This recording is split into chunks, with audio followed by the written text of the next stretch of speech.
Welcome to ESPN College Football Primetime, presented by Hampton Hotels. From a sold-out Razorback Stadium here in Fayetteville, Arkansas, you're watching the SEC on ESPN.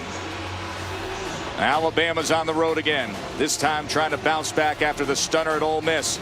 The Tide has dominated Arkansas in back-to-back years, but this is a new-look Razorback team with an offense producing the most rushing touchdowns in the country. These Hogs have been getting better game by game, and these fans are ready for their breakthrough moment.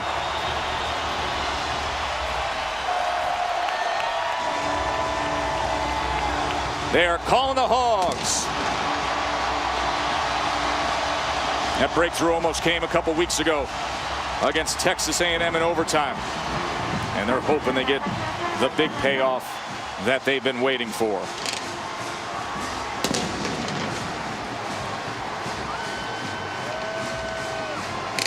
And as for the Tide, well, they haven't lost consecutive regular season games since 2007. And as you see, head coach Nick Saban leading Alabama out. This, the 100th game coaching the Crimson Tide for Nick Saban.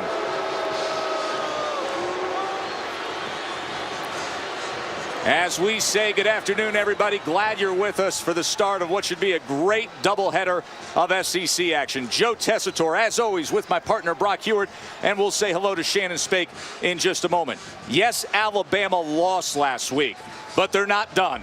Not at all. Brock, with the remaining SEC schedule they have, everything is still right in front of them when it comes to the college football playoff. But the playoff begins tonight. Their margin of error is very, very slim, and everybody seems to be talking about leadership. You know what I point to? Handling adversity. Yeah. This team, 3 of the last 4 times away from Tuscaloosa, has come up a loser, and that lone win was on a neutral field against West Virginia. And remember, Kirby Smart told us this week, even that game, well, they still have scar tissue remaining from some of the miscommunication. So handling adversity in what is Brett Bielema's first sellout crowd behind him will be a big part of the conversation tonight. Yeah, literally some scar tissue when it comes to injuries at center, at running back, at linebacker for Alabama. The matchup's a great one when you think of it stylistically. Arkansas, the downhill power run attack. They're the best in the SEC at running the ball. Alabama, the best run defense. The perception is they both do it the same, and they don't. Arkansas is the one committed to that run. You're going to see 10 different schemes tonight, starting with the wham block, that outside perimeter player coming in and getting his body on the body, hat on a hat. Once again, a conversation throughout when you're as committed to the run game as Arkansas is. You will see all 3 running backs in the concept they call the lead draw.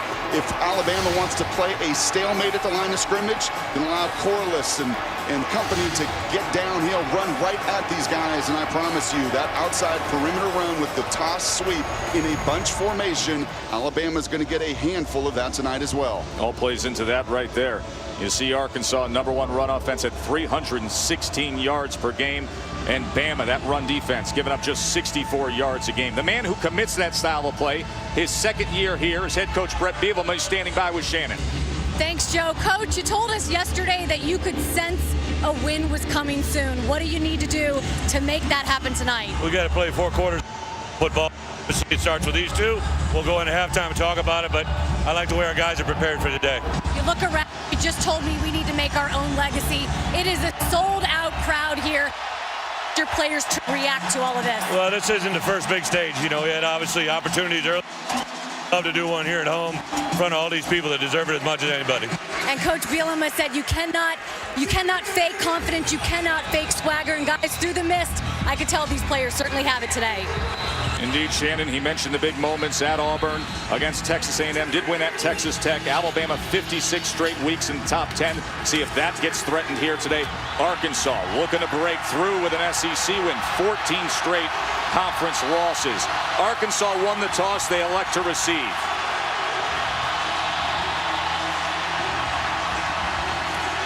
This is what college football is all about, isn't it? Coming into these venues in the SEC every week in this division where they are so physical. And Brett's 100% spot on. If you're going to beat Alabama as Ole Miss did a week ago, you have to take it from them. You have to finish in the 4th quarter. In order to do that, you got to play some good ball in the first 3. Adam Griffith to kick away. You saw Corliss Marshall, number 33, took the opening kickoff back 97 yards for a score against Texas Tech. But he is backed up here and will just take a knee from the big boot of Griffith. Tonight's impact players brought to you by Chick-fil-A, and really it's an impact matchup of that big, beefy O-line against that Alabama front. Oh, I could give you the guys, the skill positions. They've got plenty tonight on both sides. I could give you Jonathan Williams and Alex Collins and Corliss Marshall and T.J. Yeldon and Amari Cooper, but I'm not. This is going to be the story tonight. In the trenches, the biggest offensive line in college football, bigger than any in the NFL, against an Alabama group that can't wait to play some of their base defense. Brandon Allen, the junior quarterback for the Hogs, with Jonathan Williams as the feature back here.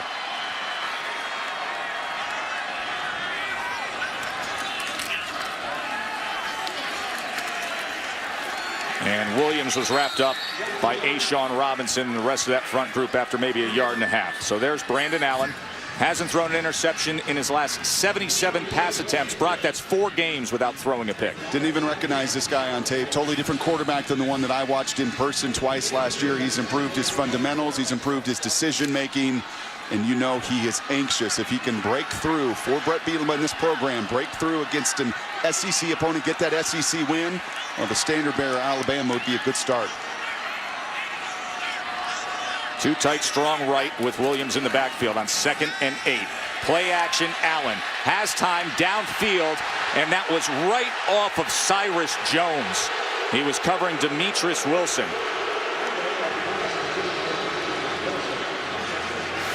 Demetrius, the speediest of the Arkansas wide receiver crew, coming off a high ankle sprain, and if that's the case, Cyrus Jones is in his lap. I would expect these Alabama cornerbacks, as the ball gets right upon him as he turns around, I'd expect Alabama to get right into some of the press coverage, challenge some of the speed or the lack of speed that Arkansas has on the perimeter.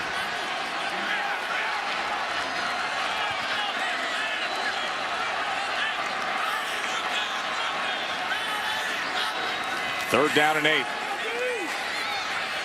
Shallow crossing pattern as A.J. Derby comes up short at the 31-yard line. So they'll be punting away.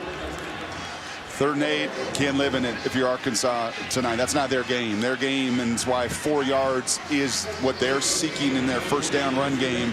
They didn't get it. They get to the incompletion, the 3rd and 8, and Alabama is able to play the zone coverage.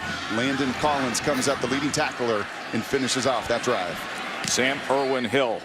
It's a low punt that doesn't spiral. Instead, it bounces short, and coming up to field it and muffing that ball was Christian Jones.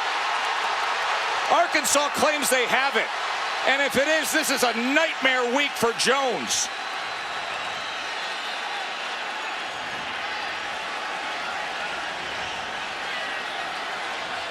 We'll see who comes up with it at the end of that pile. And it is Alabama ball.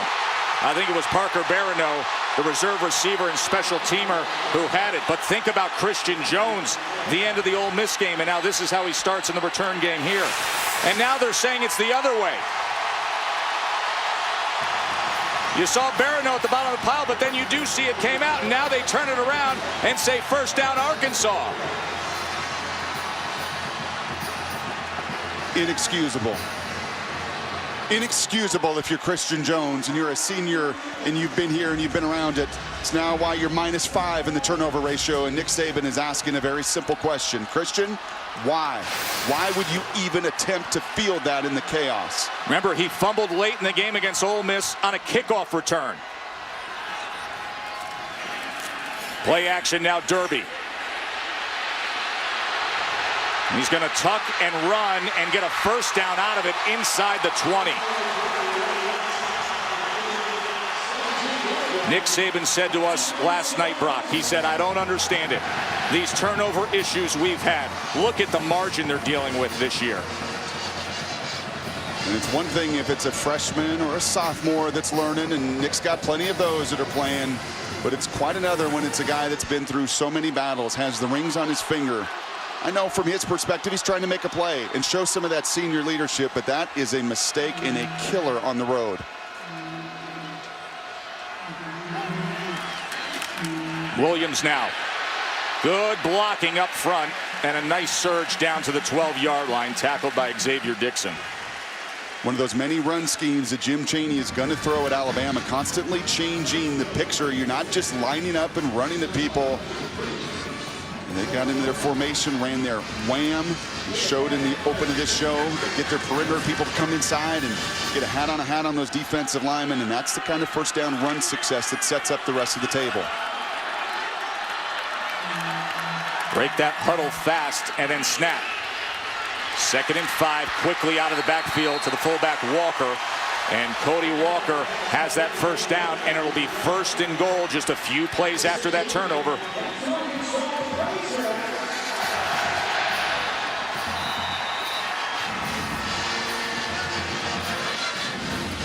As Jones looks on, hoping his defense can save him a bit here.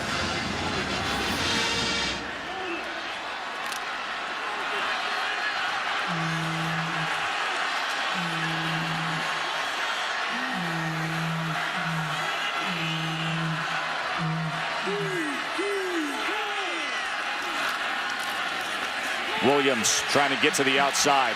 That's tough to do against the pursuit of Alabama with Landon Collins and Dixon. You can tell in this run game when those big backs, Williams, Collins, and you will see Marshall, when they've got a stutter step in the backfield, when they have to hesitate in a downhill run game, Alabama's front has done their job. Those big boys may not get a lot of tackles tonight, but freeing up to Priest and Ragland in the second level of that defense to finish it off. That hesitation in the backfield, a good sign for Alabama's push.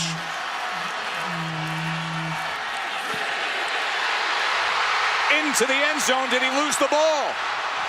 The bag is down as a fumble, and they are waving a touchback. That was Cody Walker, who was hit by Trey DePriest. The senior linebacker just came up huge for the Tide. And this is going to be awfully close to whether or not he crossed the plane before DePriest ripped the ball away. The ball carrier fumbled prior to getting to the goal line. The ball rolled into the end zone and out. By rule, this is a touchback. Play is under further review. So Cody Walker, they say, possessed the ball, then lost it prior to going into the end zone.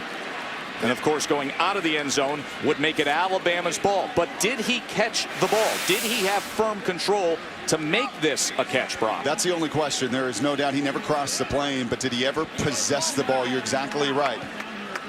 Does he ever put it away here as he's turning? It looks like he's bobbling it the whole way. I think that is going to be ruled an incomplete pass. I don't see firm possession. Well, we'll see what Gerald Hodges, the SEC replay official, sees, because remember, the call on the field is a catch, a fumble out of the end zone, and a touchback. So they have to have that indisputable video evidence that says otherwise. An excellent play call there from Jim Chaney. So Arkansas gets to the line of scrimmage quickly. You will see that tonight from the huddle. After further review, the ruling on the field is confirmed. First down. So it is confirmed. And they swap turnovers here early. Wow. Christian Jones muffed the fumble, and Cody Walker let a touchdown slip away. Interesting one early here at Arkansas.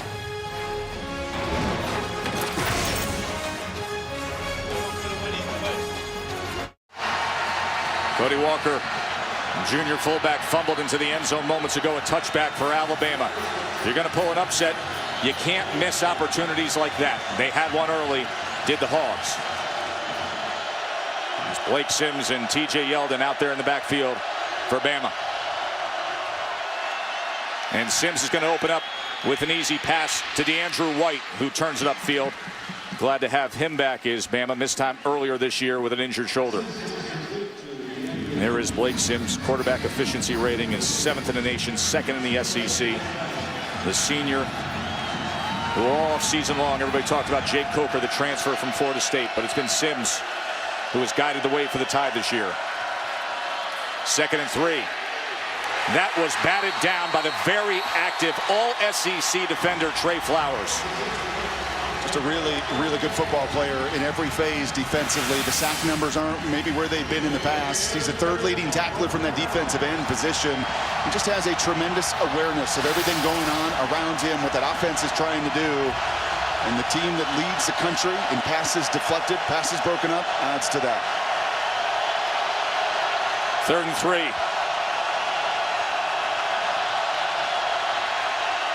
3-step, quick game, overthrown, looking for the great Amari Cooper. 3 and out for Bama.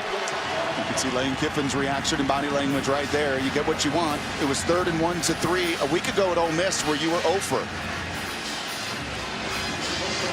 Nick and Lane have such a good sense of communication on the sidelines, but that's a pitch and a catch. And to me, that's both a little bit of a wet football as well as a young quarterback, young inexperience on the road in a tough environment. And letting that heartbeat get in the way as the ball sails out of bounds. The super leg talented freshman J.K. Scott out to punt away, and DJ Dean back for the Hogs. A wet, sloppy day. Had to catch and mold that with the rain as an issue. But that big leg sends it down the field just fine. 58-yard punt by J.K. Scott. Arkansas back on offense when we come back.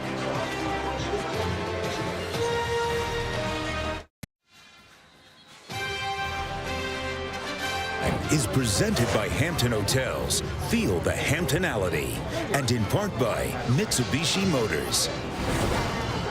That is Tusk 4, the Russian boar managed by a family who has a farm 90 minutes away from here in Fayetteville. One of the great live mascots in all sports. Scoreless game early. Glad you're with us. Joe Tessitore, Brock Heward, Shannon Spake here in Fayetteville. Brandon Allen, the quarterback for Arkansas, completely transformed himself, his footwork, his mechanics, so improved compared to last year. Lost the ball though. Wet conditions been an issue 3 times now already, Shannon. Yeah, Joe, with the weather down here, it really has been raining the entire day. You have to wonder, Cody Walker wasn't able to hold on to that ball, and now what you're seeing, the team Arkansas told me that these are the special gloves that the receivers and running backs wear. They have almost a silicone inside. It's not the tacky material that you've seen sometimes with gloves. It's more of a silicone. When you wipe this on a dry surface, it's supposed to stay dry. You could wear them in wet or dry conditions. So this is what all the receivers and running backs should be wearing for Arkansas in these conditions. And backed him up, Shannon, to a 2nd and 15.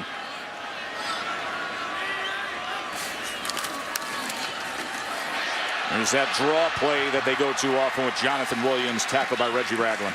You see good communication there pre-snap as well from Alabama. You will see plenty of bunch formation. Ole Miss got after Alabama. Some of those big plays in the 4th quarter were that tight bunch formation, trying to get Alabama guessing a little bit with what they like to do in their schemes defensively. That time Alabama did a good job communicating. But on the other side, Arkansas, you're absolutely right. That lead draw, a big component of their run game. 3rd and 8. 3 receivers to the near side for Allen. Landon Collins was sneaking up. Now he backs off in coverage. They go with the slant, and they get it with Hunter Henry. Good-looking receiving tight end in his 2nd year. It goes for 14 yards and a 1st down for the Hogs.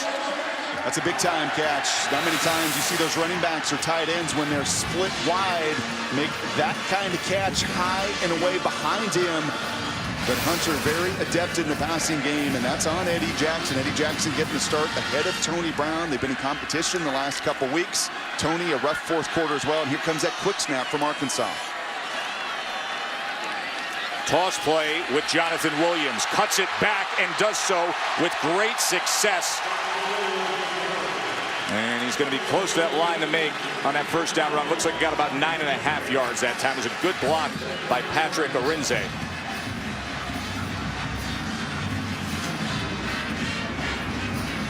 Good mix inside and outside. And watch this play clock. Brett Bielema, you know from his years at Wisconsin, loves to shorten the game. He wants to limit possessions. They'll run that play clock down. And then on a bunch tonight, they'll break that huddle, get right to the line of scrimmage, and not allow Alabama to think and overthink. Fake the pitch toss this time, and instead it's Derby trying to make the most of it, and that's tough to do as Dixon was corralling him.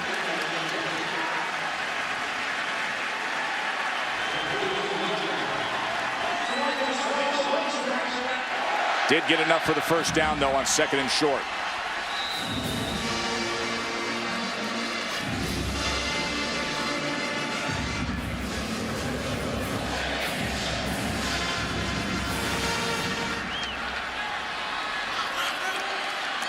Once again, quick to the line.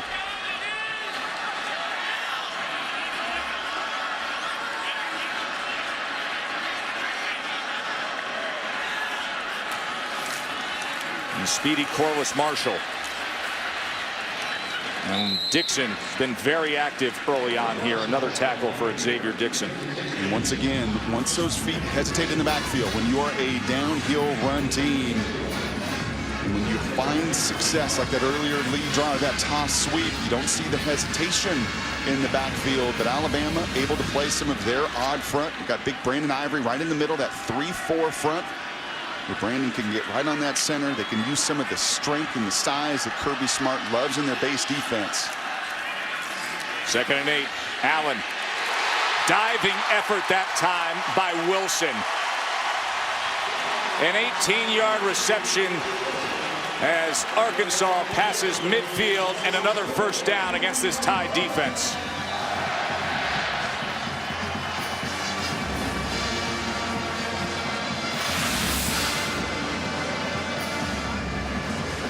Coming right at you. So excited to have Wilson back toward the ACL a season ago. The high ankle sprain. He's a weapon on the outside. They surely miss when his speed isn't on the field.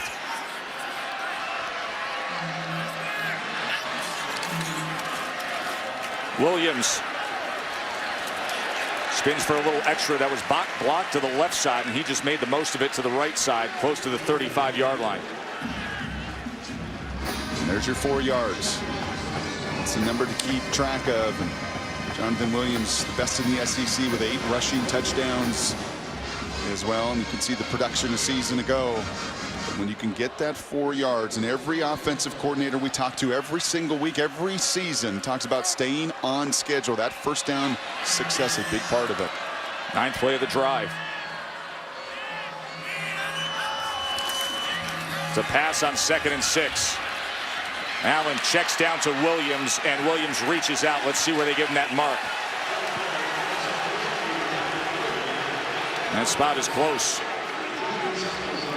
Need to be just inside the 30-yard line. Ragland was out there on coverage. Veteran SEC official Ken Wagers is our referee today. Joe, you talked about some of the fundamental development of Brandon Allen. And when you watch him a year ago, he had the shoulder injury, the clavicle injury, and he was just not the same after that. Very little practice time, very little work on the fundamentals, was not able to run, was not able to extend these plays. And just that little mix, just that little movement. You don't have to be Dak Prescott. You don't have to run for 100 yards. It's going to be a first down. But when the play initially is covered up, the ability to extend it enough to get to your checkdowns, to get to your outlets, and even on 6 different occasions run for first downs this year. That's a component that Allen is bringing this offense that he could not do a season ago. We often talk about Arkansas's ability to control play count and clock and manage a game when they're at their best.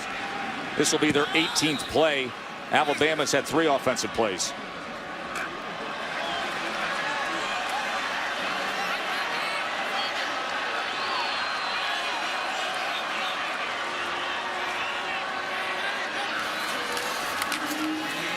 First down pass again.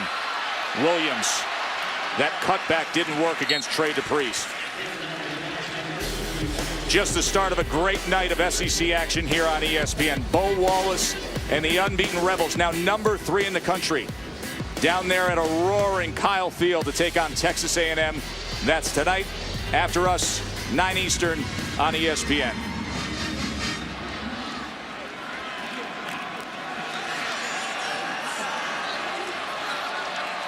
Ryan Anderson, big piece of that Alabama front 7.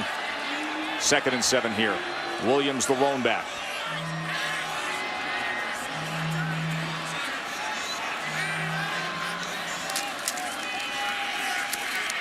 Good job stacking up, and it was Anderson who got there first.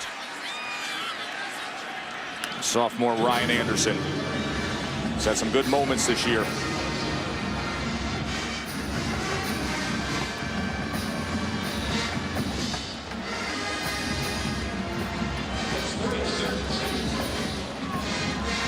About that time of possession and the number of plays. This is an awfully big one now as you're pushing into the red zone. If you can find a way to continue to stay on the field and convert these third downs.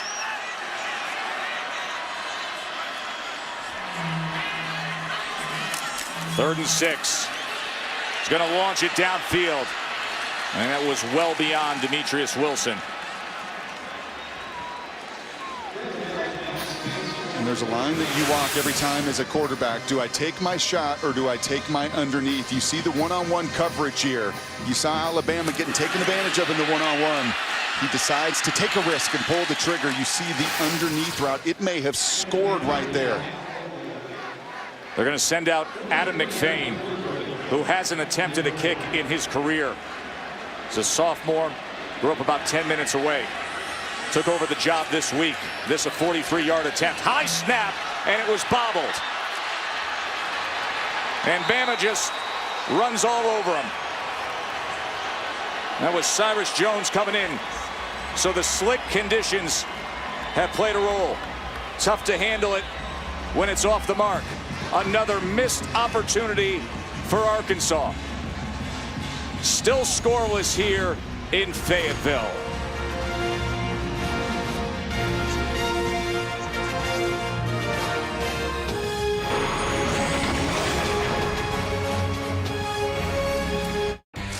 I'm Reese Davis. Time for a Dr. Pepper conference update. Also in the SEC West in Starkville, Auburn and Mississippi State Bulldogs once had a 21-0 lead. Nick Marshall, I should say, to Duke Williams, finished a 99-yard drive. It's 28-20 late in the third in Starkville, Joe.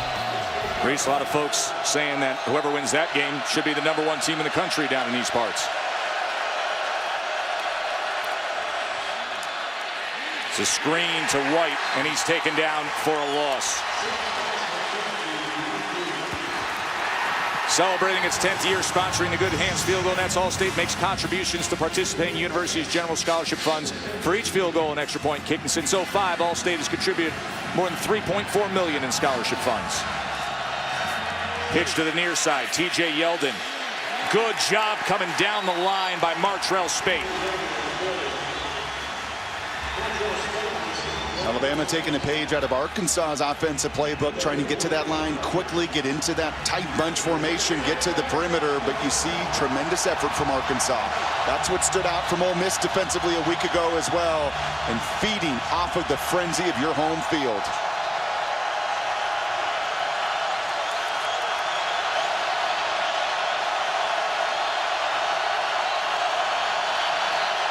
Sims on 3rd and 10.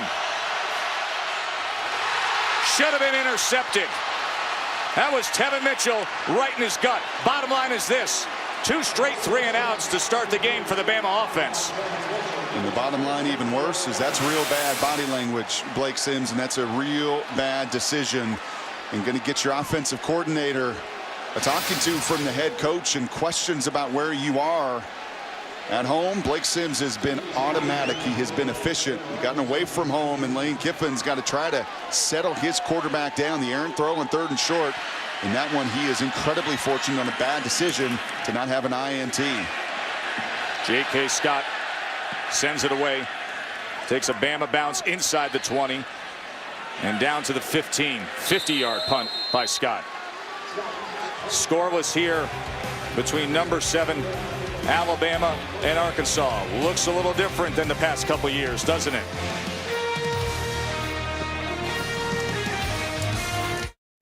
Brett Bielema pretty clear with us yesterday that he wanted a clean ball game. Nothing extraordinary. Just do the fundamental things, the little things right. And that's a fumble into the end zone. Look at the 3rd down underneath receiver. Keon Hatcher may catch it and score. The fumbled, botched field goal attempt. And then Tevin Mitchell won't have a ball thrown his way any better than this from Blake Sims on another 3rd down. Finish. Do the little things. You have got to take the game from Alabama if you're going to beat them like Ole Miss did a week ago. And Arkansas given the opportunities but falling short.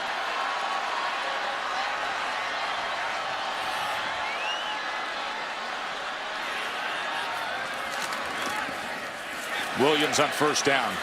Tripped up after a gain of about 3 by Brandon Ivory, and a flag comes in.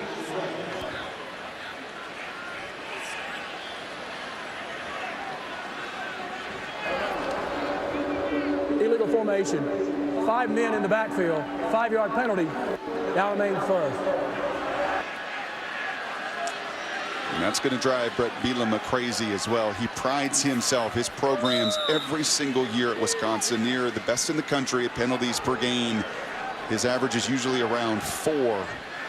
And when they have lost, those numbers have climbed. And the pre-snap penalties, those as a head coach in your own venue, you just can't live with.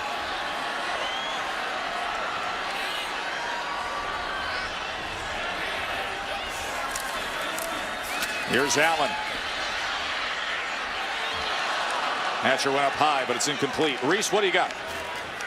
Joe, what I've got is a potential stunner going on in South Bend. 35-29 Irish on North Carolina. North Carolina goes to a little trickeration. Quinshaw Davis back to the quarterback, Marquise Williams, and 36-35 going to the fourth. Think the Irish might be peeking ahead to next week in Florida State. That's a North Carolina team that gave up 70 to East Carolina, lost to Clemson, lost to Virginia Tech, and now they're doing that.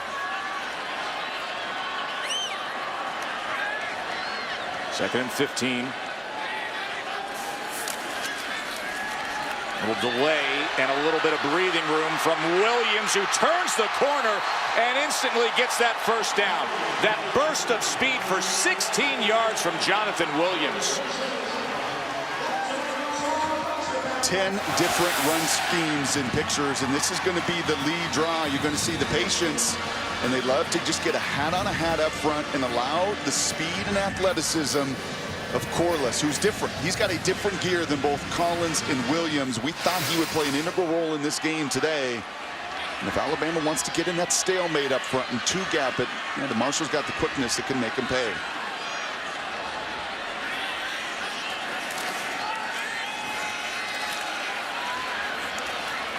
Anderson again reading that well. As Marshall taken down. Anderson is a great right near the player. 25. He sure is. I like the great athleticism. 6'2", roughly 260 pounds, the redshirt sophomore. One of the advantages that Alabama does have with all of the teams now that have gone up tempo and all of the spread teams they have seen earlier this season, they have played a lot of people on that defensive front. A lot of them have gotten plenty of experience, and Ryan is very, very stout and strong.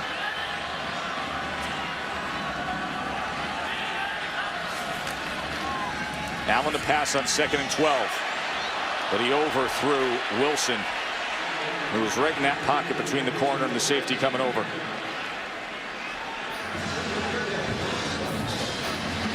Just a little bit of zone coverage here from the Crimson Tide. Landon's playing right over the top, and they're trying to get Wilson involved in that vertical game.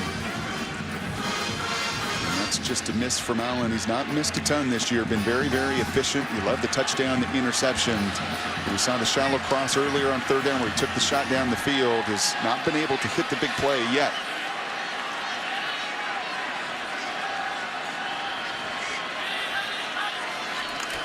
Third and 12. Allen, a little bit of pressure, extends the play, able to reset. And what an athletic play by Landon Collins to climb up that ladder. The All-America safety getting up.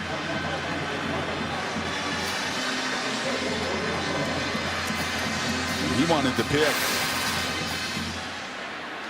But 3rd and 8, 3rd and 9, 3rd and 12, not the situations that Arkansas offensively is built for, in Alabama keeping their offense in it after 2 really poor 3 and outs. The defense from the Crimson Tide steps up. That's not Christian Jones back. That's Cyrus Jones as they came after the punt of Irwin Hill.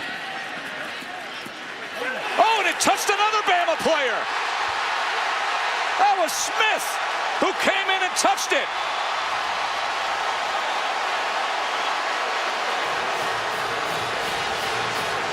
They're talking this one over. Saban's out of his mind, angry.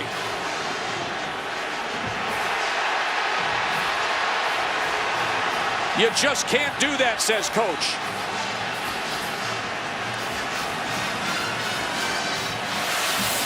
See if he was pushed into the ball or if he did it on his own.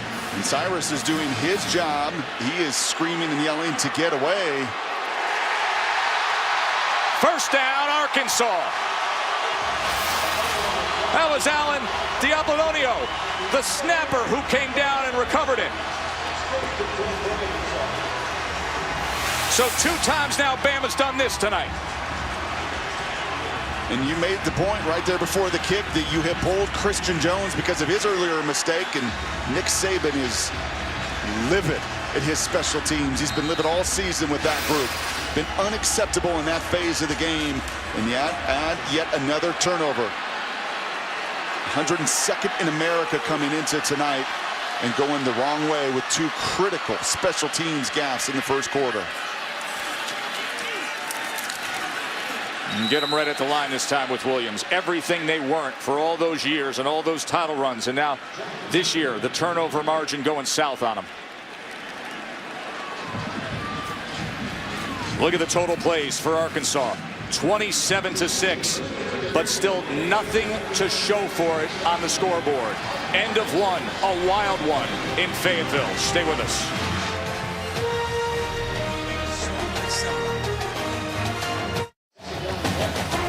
Glad you're watching the SEC on ESPN. Joe Tessitore, Brock Huard, Shannon Spake with you here. Arkansas and Alabama scoreless after 1, but a lot of intrigue here. Remember, Arkansas lost back-to-back games to Alabama by identical 52 zip scores. Now they've been controlling the pace, the tempo, the turnovers, but it's still scoreless. As Alex Collins is now the lone back for Arkansas. He averages 124 rushing yards a game.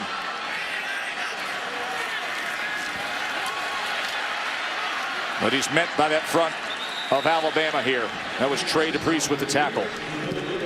And it's a good thing the special teams unit and Blake Sims has this defense right now that has been really good in early downs. That first and second down average has been in their favor. It's why they've seen many of these third and extra long situations, which is just not what this offense is yet equipped to handle.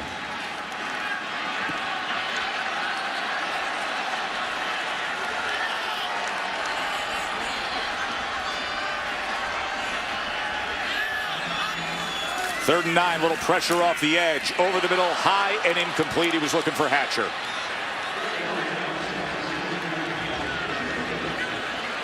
And one of the conversations that Jim Chaney had with us yesterday, the longtime offensive coordinator, been in many different places. He's here now with Brett at Arkansas. It's just the lower body mechanics of Brandon, that when he misses, and that's pretty good, when he misses, he can usually get on that phone and tell it because he's a little too amped up. That's a good job. That ball just, unfortunately, like we've seen on both sides for these quarterbacks, getting away. Well, punts have been the best offensive plays for Arkansas.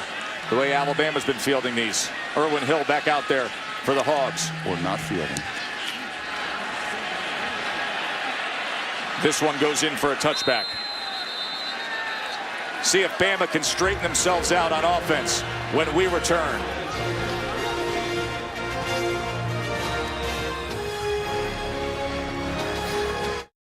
No score at Razorback Stadium. Today's Good Hands plays brought to you by Allstate. Good hands on defense, Brock. The Razorbacks #1 in the country now with 30 passes broken up because Trey Flowers and crew on that defensive line have a tremendous awareness. And the All-American candidate Landon Collins, the leading interceptor, nearly got to that one, but able to break it up on third down.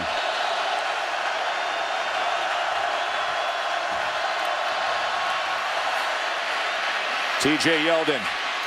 Good work, good spin, and a good gain to the 28. There's Martrell Spate. 43 tackles he came in on the year. Leads the team 4th in the SEC in tackles per game. Just the second carry there for Yeldon after the first quarter play. You know they're going to get their running backs involved. And for Alabama, that's their first down of the game. It comes with 13:38 on the clock. Lane Kiffin, the new offensive coordinator, he got some heat this week, some criticism by former quarterback A.J. McCarron, saying Saban's kind of putting handcuffs on Lane Kiffin like I've known Coach do in the past. Kiffin told me this morning, he said, nothing could be further from the truth. Saban gives him all the freedom. Been a great head coach to call plays for.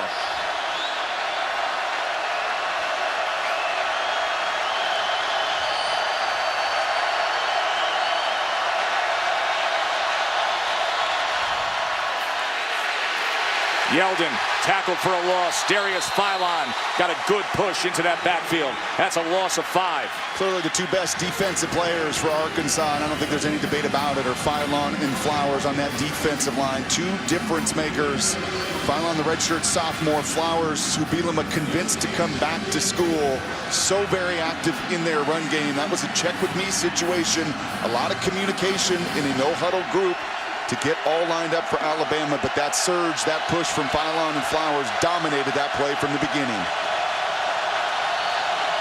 Blake Sims just 1 of 4 for 7 yards passing, but he gets the tight end release right over the middle. O.J. Howard adding more and more. 47-yard reception by the sophomore tight end.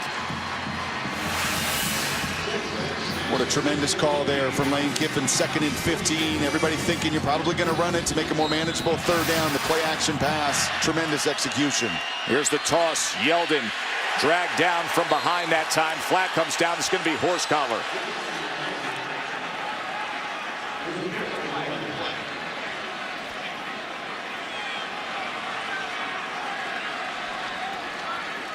O.J. Howard has put them in position here as Penn Wagers will call out that flag on Trey Flowers.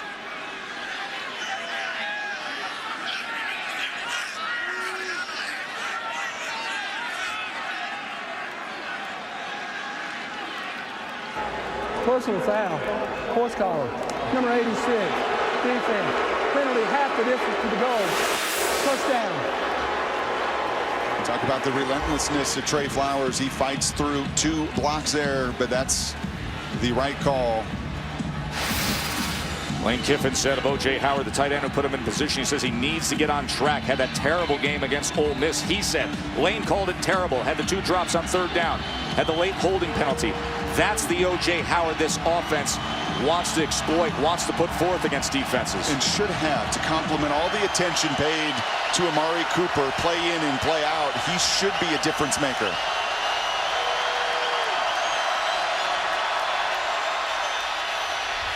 Blake Sims, as he quickly tries to get to the corner, and Spate was tracking him, a gain of 4. And what a really big drive from Lane Kiffin and his Crimson Tide. We saw Blake Sims before the drive. Very vocal, very adamant in the huddle with his teammates. And really the 2nd and 15 call, the dagger. The play action pass, all the attention, all the eyes, the linebackers downhill, the easy pitch and catch with with Howard to now put the Crimson Tide inside the 10. 2nd and 6. Derrick Henry. And he's cut down, just getting back to the line of scrimmage as Jared Collins comes in low on big Derrick Henry. And that was a miss there. There was something in the communication, in the execution of that play. And we've not talked about it here in the first quarter and a half, but you've also got a new center, Bradley Bozeman, 75, right in the middle of that action, replacing the injured Ryan Kelly, trying to communicate in this hostile environment. I like this on a critical 3rd down. Get everybody huddled up and get on the same page.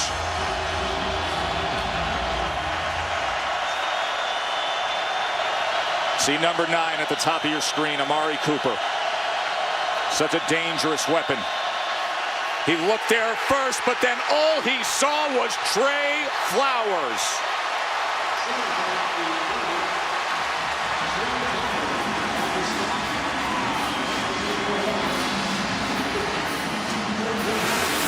It's tough for offensive linemen to block Trey Flowers.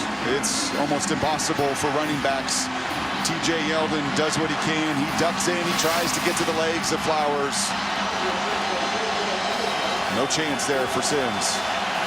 So Adam Griffith comes on for the 30-yard attempt.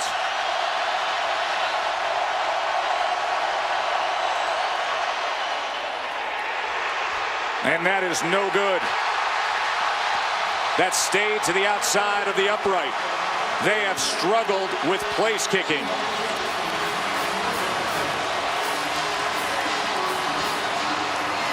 Still scoreless here in Arkansas. Missed opportunities for both teams.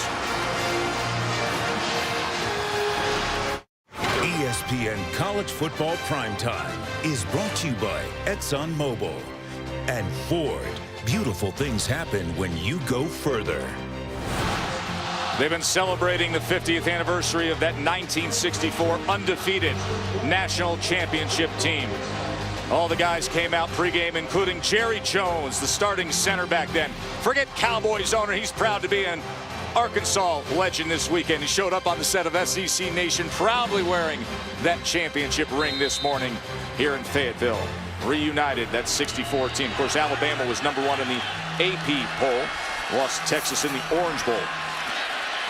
Alex Collins fumbles the ball, and Anderson's got it.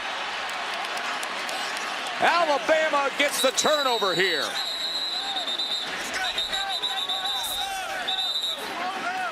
Ryan Anderson scooped it. Left and right, folks are struggling to hold on to it.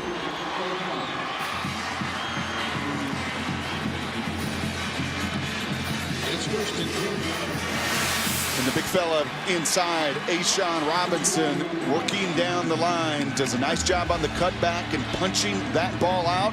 So Ryan Anderson, who played a good, sound first quarter of play, could scoop it up. And both teams now, 2 critical fumbles. Ashawn showing up in a big, big way. And this defense, we said it throughout that first quarter, really allowing the offense, the special teams to have some life, and now setting them up with tremendous field position. So moments ago there was the sack on 3rd down, then the missed field goal by Adam Griffith, and now a second chance for Bama's offense.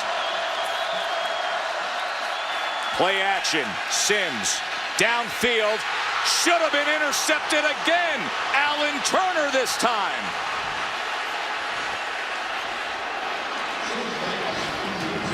Here's what's happening, Joe. You're trying to force feed Amari Cooper, and you can't. You saw it on the earlier 3rd down, and you just can't have this. You're moving Amari around, but you have got two defenders committed to him. The underneath coverage over the top. Amari sees the safety on him. He quits on the route. You can't continue to take those risks and force it just because he's your best player. Yeldon bottled up, maybe a gain of 1. Trey Flowers was waiting on him.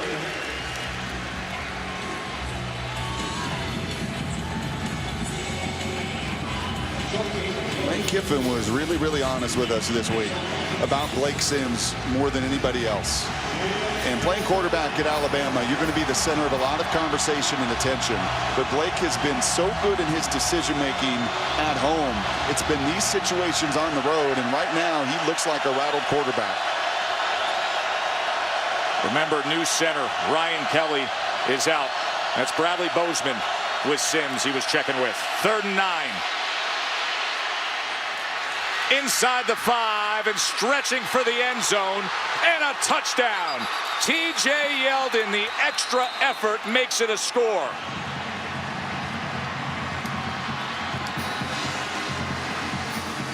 And if you're rattled, if you're uncomfortable, then you better get back to what you do best. And for Blake Sims, it is his creativity. It is his movement. It's not playing within the pocket and making decisions. It's extending plays and getting outside. And what a tremendous effort for TJ there as he crosses the plane. Just a simple little check down, just an outlet that Blake Sims kept alive because he kept his poise, unlike the previous 2 3rd downs.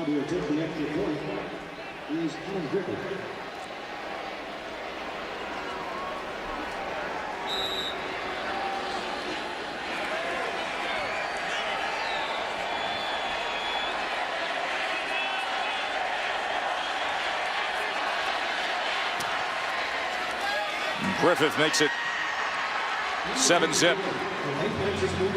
Remember the turnover on one side. This time they cash in for Blake Sims, his 9th touchdown pass of the season. Number 7 Alabama is up 7 early as DirecTV takes us inside the drive. Take a look at that last touchdown drive. Started with the big fella, Ashawn Robinson, on the cutback from Collins, punching the ball out. Ryan Anderson staying alive, and Blake Sims staying alive himself as well. Clearly struggling between the tackles, seeing the picture, making the proper progressions and reads, but at his best in the play action outside of the tackles, and that time on third down, finding his outlet, finding his check down, and TJ doing the rest.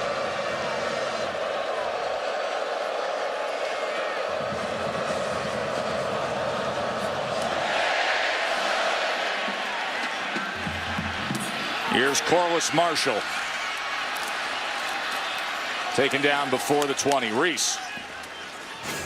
Joe, TCU and Baylor, first time they've ever met, these rivals as ranked opponents, and the Horned Frogs going to Cameron Eccles-Looper on the flea flicker. And look at B.J. Catalon, who has had himself a day.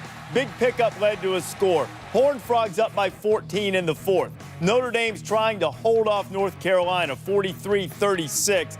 Mississippi State kicked a field goal against Auburn. They are up by 11. And right now they're looking to see whether Auburn fumbled the kickoff. If so, Mississippi State will have it back. Good finishes to some of those games there. And as this is complete to Keon Hatcher. Brandon Allen was struggling before that. He had had 5 straight incompletions. And he had plenty of time to get on the phones and have a conversation with Jim Chaney, his offensive coordinator, and I sure do like that call. The first down, the early down runs have been stuffed thus far to Alabama, so you come out and you're about 80+% running the ball on first down this season, and Jim mixes it up and comes with the play action pass and the chunk play down the field.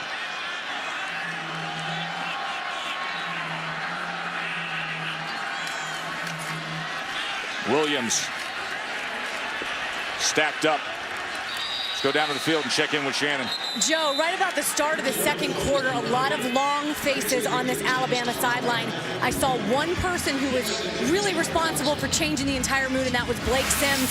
He continued to encourage his guys. Every single one of them looked him directly in the face and said, "We've got this. Let's get out there." Moments ago, as the defensive line was on their way to the field, they actually walked by the offensive line and high-fived all of them on their way out.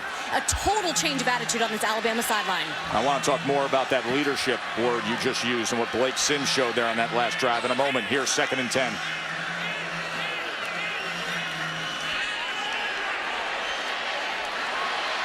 This is Marshall taken down out after a gain of 3. Remember the headline this week with A.J. McCarron, the former quarterback, saying this team lacks true leaders. Nick Saban said, how would he know, and why would he say it when he said it? I think Blake Sims on that last drive showed that he can be a leader. Leadership, in my estimation, and we had the good chat with Nick last night, is overcoming adversity. And that's what going on the road is all about, especially in this conference. Every single week in this division, you are going to face adversity, and they have here in the first 20 minutes of this game. But the ability to respond, that's what they didn't do in the second half in Oxford a week ago. And this far in this first half, and that drive in particular, they sure have. 3rd down and 6. Allen. Time and gets it complete to Hunter Henry. And as Arkansas crosses midfield with a reception to their tight end. And that's a mismatch to keep an eye on. You saw it earlier on the slant route on a 3rd down conversion.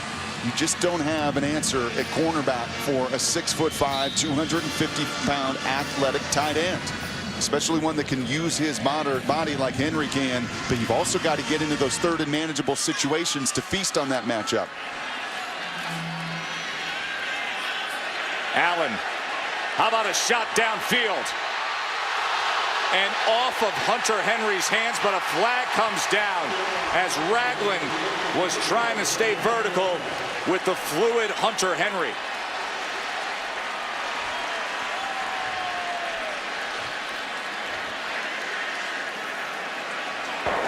Pass interference, number 19, defense. 15-yard penalty, previous spot, automatic. First down. Brandon Allen would sure like to have that throw back and get it out earlier and put it on the money. But it is better to underthrow. When you've got a defender, and especially an inside linebacker that's chasing, the worst thing you can do is overthrow that and force an incompletion. Those linebackers, typically when they're beaten that badly, they know nothing more than to seek out contact and to try to break that pass up. So while you would have loved the pinpoint precision for the touchdown, you can at times settle for the underthrown, drawing the penalty, the 15-yard penalty. Got to go back to September 2011 since Arkansas scored on Bama. They've been outscored 118-0. Back-to-back 52-0. A score in the fourth quarter of that game I referenced, and now 7-0 here. Can they change it? Brandon Allen's thinking so. A first down near the 15-yard line. A.J. Derby, present quarterback to a former quarterback. I sure had the hunch sitting with Brett and Jim yesterday that if Arkansas was going to find some offensive rhythm and find some points that they've not found the last couple years, and you can see Derby imploring his teammates, it was going to be the tight ends. That's the matchup they like. That's where they feel like they've got some size and speed quotient to take advantage of Alabama's defense. A.J. Derby actually started a game at quarterback when Allen was injured last year. Jonathan Williams able to slip through and fight his way inside the 10-yard line to the 9, tackled by DePriest. You just love the big fellas, the biggest offensive line in college football. Denver Kirkland, he's coming around. Brett Bielema telling us yesterday he may be the best he's ever coached. A true sophomore in Kirkland that's got his weight down. He's really good. They love to get him because of his athleticism on the move, leading and paving the way and getting that critical first down yardage. Shows Arkansas over Miami and Florida State, one of the first big recruits for Bielema when he signed on. But for Bielema to say one of the best he's ever coached, think of those great linemen at Wisconsin. Play action on 2nd and 4. And that was Walker trying to step out. And that line needed, and it'll depend on that mark there as Ragland pushed him out. Remember, Walker fumbled the ball into the end zone for a touchback in the first quarter. And that's a pretty favorable spot to my eye, the first look at it. Nice job of readjusting, and we've seen that now with different tight ends. Hunter Henry's done it a couple different times. That's not an easy play for a fullback, Cody Walker, to come back on a throw behind him there, forcing the measurement. Boy, that is close.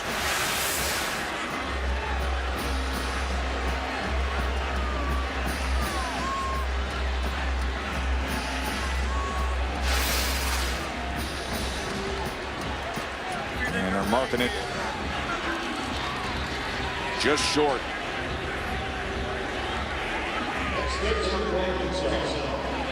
So 3rd and inches here.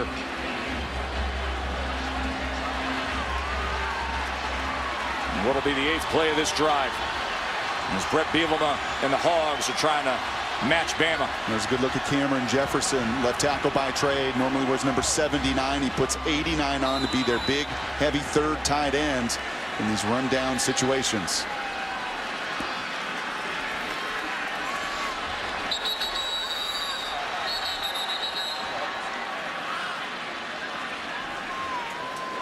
They're going to use a timeout.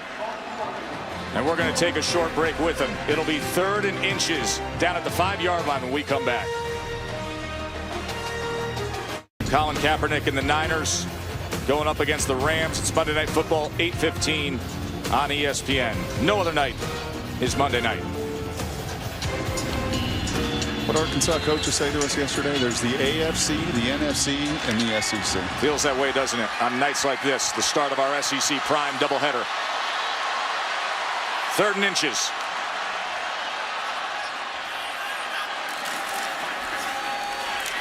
Williams, 1st and goal, Razorbacks. Couple fumbles aside. Some misses, some poor decisions for both teams. And yet both Alabama on that previous drive showing some real guts and resolve to overcome adversity, and Arkansas doing the same. Putting together their most complete drive, started with the first down pass and a good mix of run and pass, and this is what they're built for, these down distances.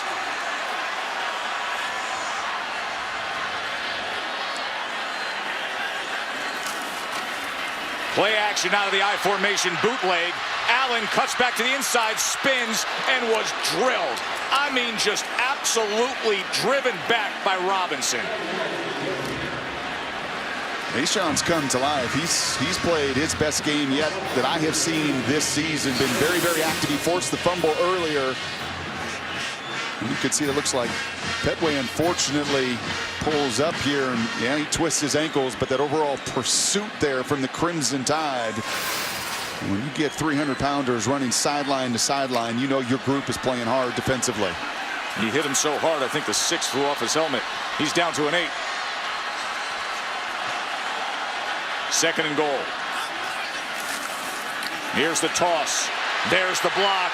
And there's the score. Jonathan Williams.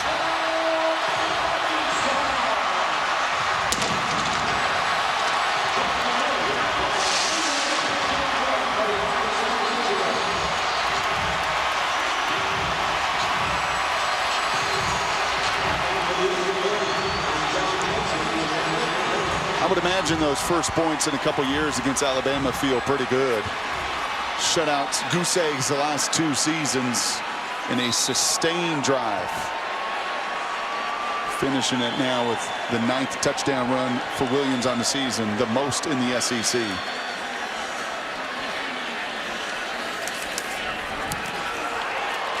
That was blocked.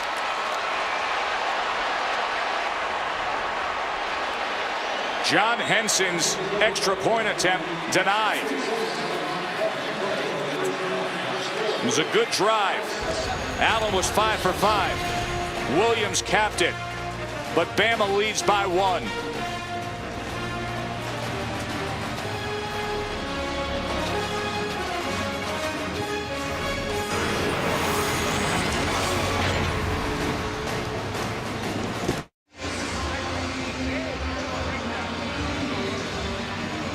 (7-6) game here in Fayetteville. 3:47 before the half. Joe Tessitore, Brock Huard, Shannon Spake. Alabama trying to bounce back after the loss at Ole Miss.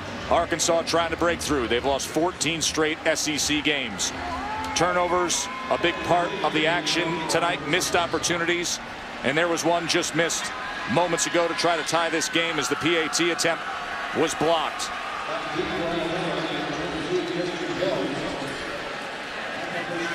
As Adam McFain will be kicking away to Landon Collins and Christian Jones, who's been such a great special teamer throughout his career up until the last 7 days. Last week, the fumble on the kickoff return against Ole Miss that was costly, and earlier tonight, a muff punt. And here is Jones again. Let's check in with Reese. Joe, Buick halftime report is not too far away. Get you up to date on what's going on in Starkville. Auburn just kicked a field goal, but it's a 15-point lead for Mississippi State.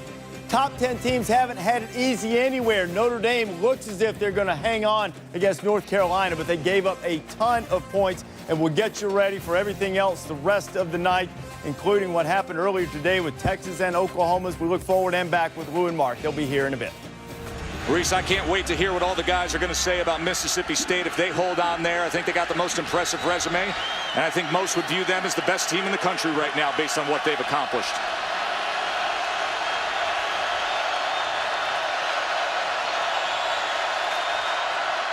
Here's Sims getting out of the pocket, but coming up short on that throw to Amari Cooper. Zero catches thus far for Amari Cooper, who Lane Kiffin called our Michael Jordan. And you want to complain about how much we try to feed him, and in Lane's estimation, Michael Jordan never was limited on shots. He was their best player.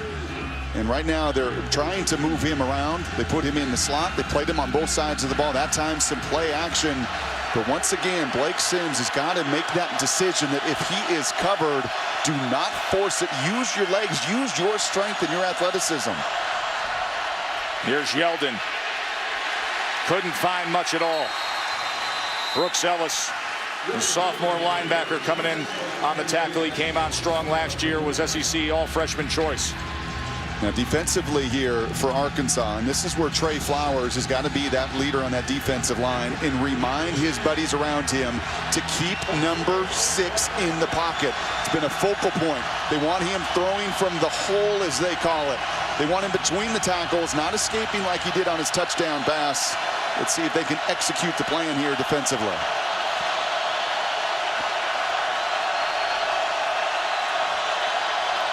3rd and 8. He gets out of that pocket.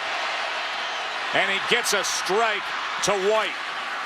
Midfield and a little beyond for DeAndrew White. A 21-yard reception for the Tide. And sometimes the best laid plans, they fall flat on their face, because once again, Blake has got to realize in these moments on the road that that is what he does best. Allow that rush to come upfield, buy some time. There is Cooper, and he shakes free. Amari Cooper is a little slow to get up here as he's down on the ground, and the medical staff right there near that Alabama bench is quick to get to him. Cooper came in leading the nation in receptions per game. Truly the handful of elite players in the country.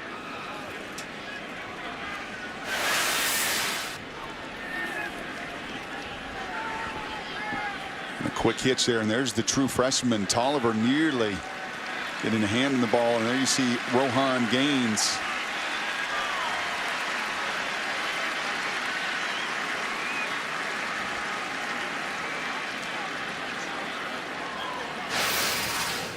Come in and Cooper finish the is tackle. up and walking away, which is a good sign. This is a guy that has gotten a lot of attention. He's number 4 recently in the Heismanology poll of official voters. He's had a sensational year.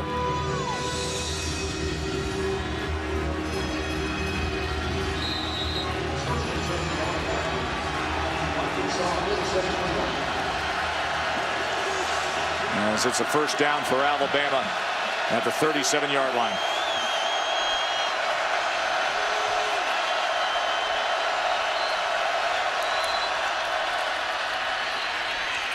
Yeldon, can he bounce it?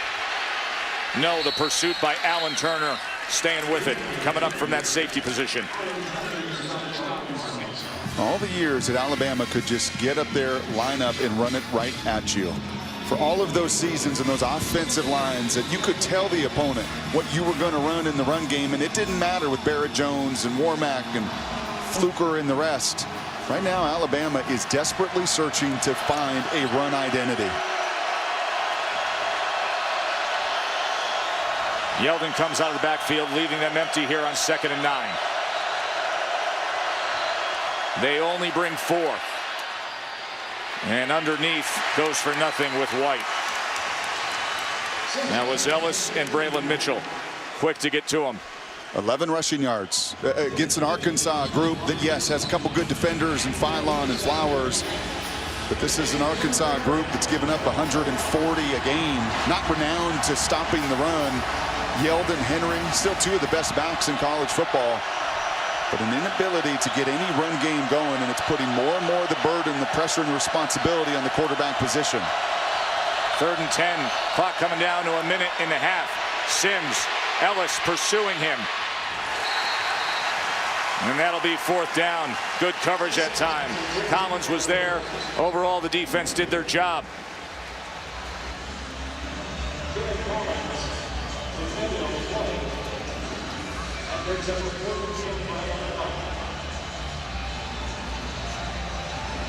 Ball's on the 37-yard line. It'll be a 52-yard attempt. So we'll see if they think about the long field goal attempt by Griffith, or if J.K. Scott, the punter, comes out. Scott's coming out there, and he has been a star of well-respected kicking coach Jamie Cole's national camps for his hang time. This is a very talented guy. In high school, his junior year, he was already hitting 5.2s. He can send it to the sky. So they're just going to kick away here and take the... Alabama, 5-yard penalty, 4th down. We'll just back up J.K. Scott. And he will swing away, leaving under a minute to go in the 2 timeouts for Arkansas. More communication between head coach and his point guard, his quarterback, Blake Sims.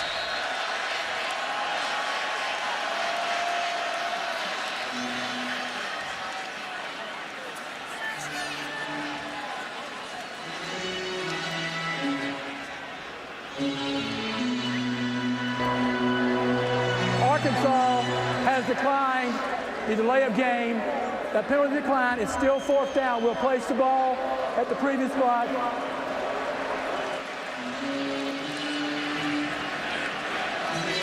They're going to keep him right there on the 37.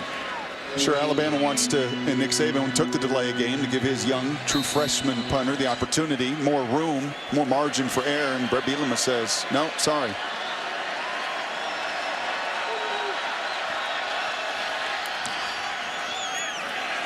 Backward rotation on this punt to try to pin him. And that's exactly what J.K. Scott does. This is why they've raved about the true freshman punter. Pins him. Reminder, you can get your NFL Sunday started at 10 a.m. with Sunday NFL Countdown presented by Snickers. Chris Berman and the gang will have all the news and analysis. Get the day set for the NFL. And Fantasy Football Now, presented by Papa John's, is at 11 a.m. on ESPN2. All the latest injuries and updates to set your lineup there. Trying to get on Jerry Jones playing from here. I know he's going up to Seattle to watch his Cowboys play the Seahawks. No good, though. What a great visit we had with Jerry Jones on SEC Nation this morning. He was so excited to be back here at his school, celebrating the 50th anniversary of that '64 title team. And he loves the direction this program is headed in with Brett Bielema.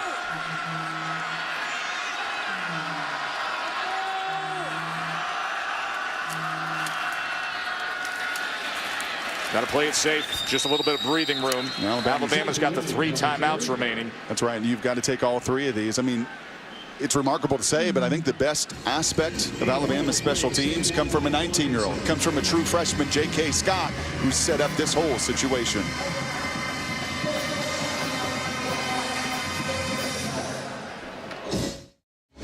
Brandon Allen, the Hogs quarterback, is thinking situational here. What you got to do. Pinned against your own goal line. Bama with 2 timeouts left. 39 seconds to play in this half. He's got the very talented Jonathan Williams that's going to break that huddle with him in the backfield.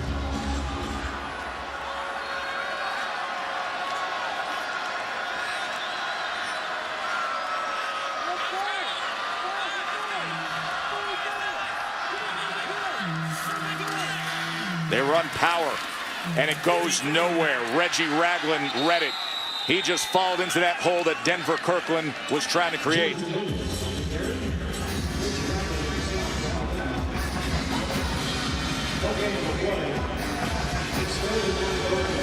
Another timeout for Alabama. We'll take it.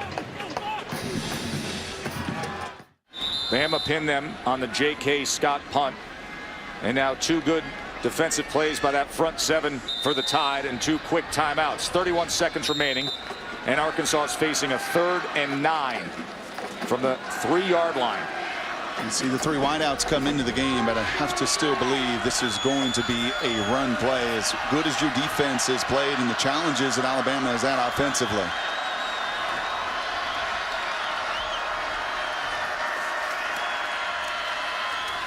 That's exactly what they do.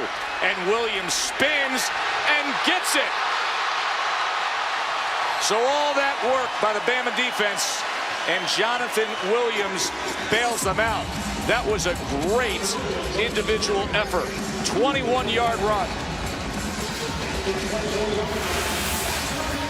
There's a little bit of that lead draw once again, and this is all Jonathan Williams. 1, 2, 3, 4. Even Landon Collins there, who is usually the finisher, the leading tackler, and he can't get Jonathan Williams down to the ground.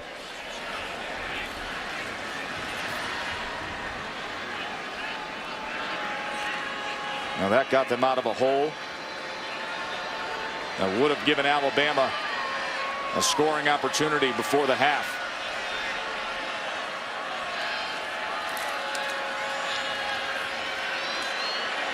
Allen launches it downfield.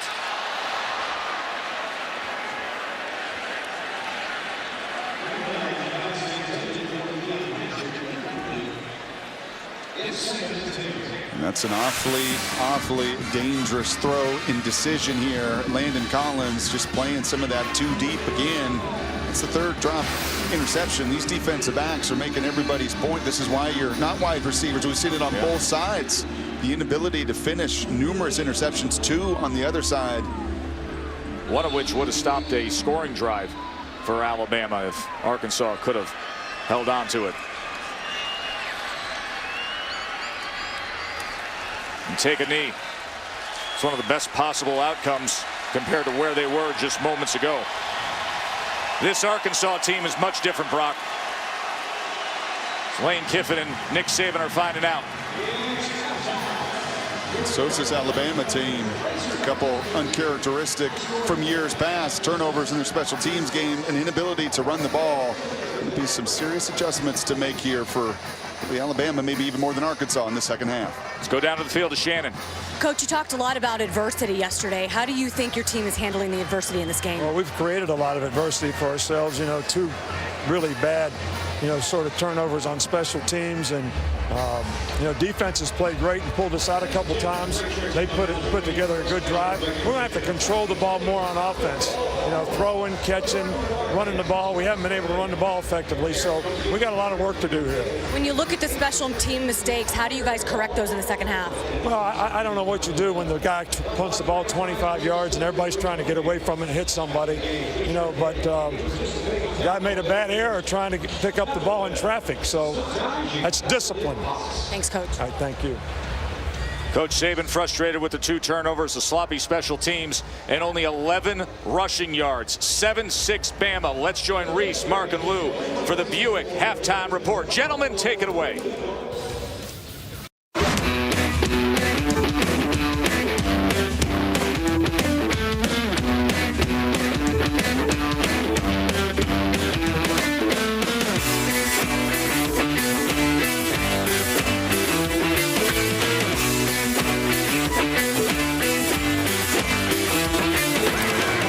Glad you're with us for ESPN College Football Primetime, presented by Hampton Hotels.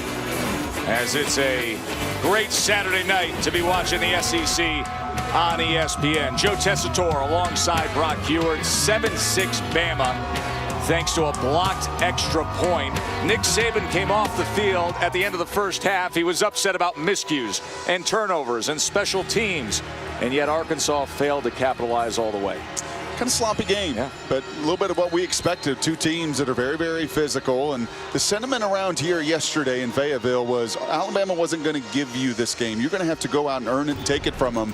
Now, Alabama tried. They had a couple turnovers in their special teams games, but these are just missed fundamental chances. The fumble into the end zone for the touchback, the botched snap on the field goal, an interception in Tevin Mitchell's hands. They don't come any easier than that, or maybe just that one from the senior Alan Turner and the captain, and then finally the missed point after touchdown that always come back to bite you. Missed opportunities. You're down 7-6, and realistically you could very easily be up 17-7 in this game. Remember, 14 straight SEC losses for this much improved Arkansas team, and number 7 in the country's trying to bounce back after the road loss to Ole Miss last week. Alabama only had 11 yards rushing in that first half. Amari Cooper, a Heisman candidate, only had 1 catch for 12 yards, but they will be on offense to start things off. You have to find a way to hang your hat on something in the run game. You've got nothing. For this quarterback on the road, in this scheme and system, they must develop, as Nick Saban said going into halftime to Shannon, they must develop some of that run game to possess the ball, because this defense has been on the field twice as long as their opponent's defense. Landon Collins and Christian Jones back deep. And here's Jones. Let's check in with Shannon. Well, Joe, you heard Coach Saban say really the word for this second half is discipline. For Coach Bielema, it is all about capitalizing. He walked out of that locker room, and we saw it yesterday, confident. Confidence is continuing through the second half. He said, my players have waited a very long time to be in this opportunity with just 1 point separating them from this Alabama team. We've got to capitalize on that opportunity we have in front of us. He says it's coming. That breakthrough moment is coming. Will it be tonight here at home? Sold out Razorback Stadium, and only that blocked PAT separates Alabama and Arkansas. And as you can see, Ken Wagers, the head of this SEC crew, referee, talking to Brett Bielema.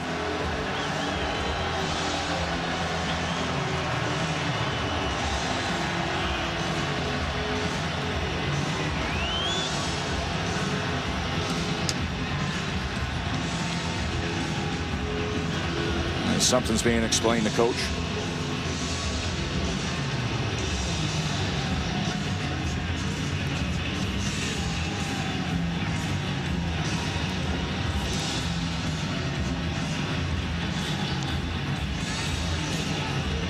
Word what getting is there's a communication issue with the headsets.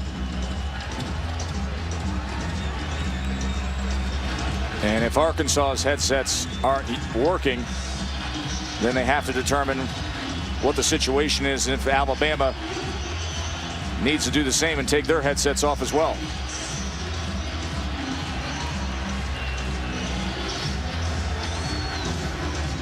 Ben Wagers is a veteran referee in the SEC. He's worked well with their coordinator official Steve Shaw for many years. This is a good crew we've got here in Fayetteville.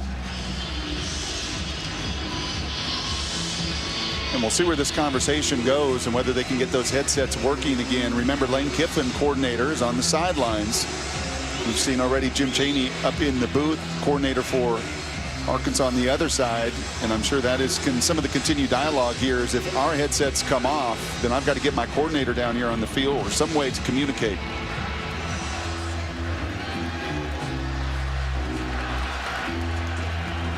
We were talking about the coaches' headsets for Arkansas. We're ready to play. Well, no explanation, but they're ready to play, and that's all we care about. Let's get after it. Let's play some ball here in the second half. That Bama offense with Kiffin down on the field, that's new for him. He says it works out better with Blake Sims and his lack of experience early this season to be there and talk with him and coach him up. As they'll start on the ground with TJ Yeldon, who barely gets back to the line of scrimmage as Trey Flowers makes the tackle. You have to find some run game. I mean, you just must do it. Whether it is your scheme, whether it's consistently calling it, you will hear every offensive coordinator say, in order to run the ball, you have to have that conviction to run it. You know Arkansas is going to do that. Alabama's done it. They did it well a week ago. And you can see the first half struggles. I really do believe that's built on the inability to have any run game early and put too much pressure on this quarterback. It's been since 2008 since a run defense has played that well against Bama. Wow. Sims sacked. Darius Philon.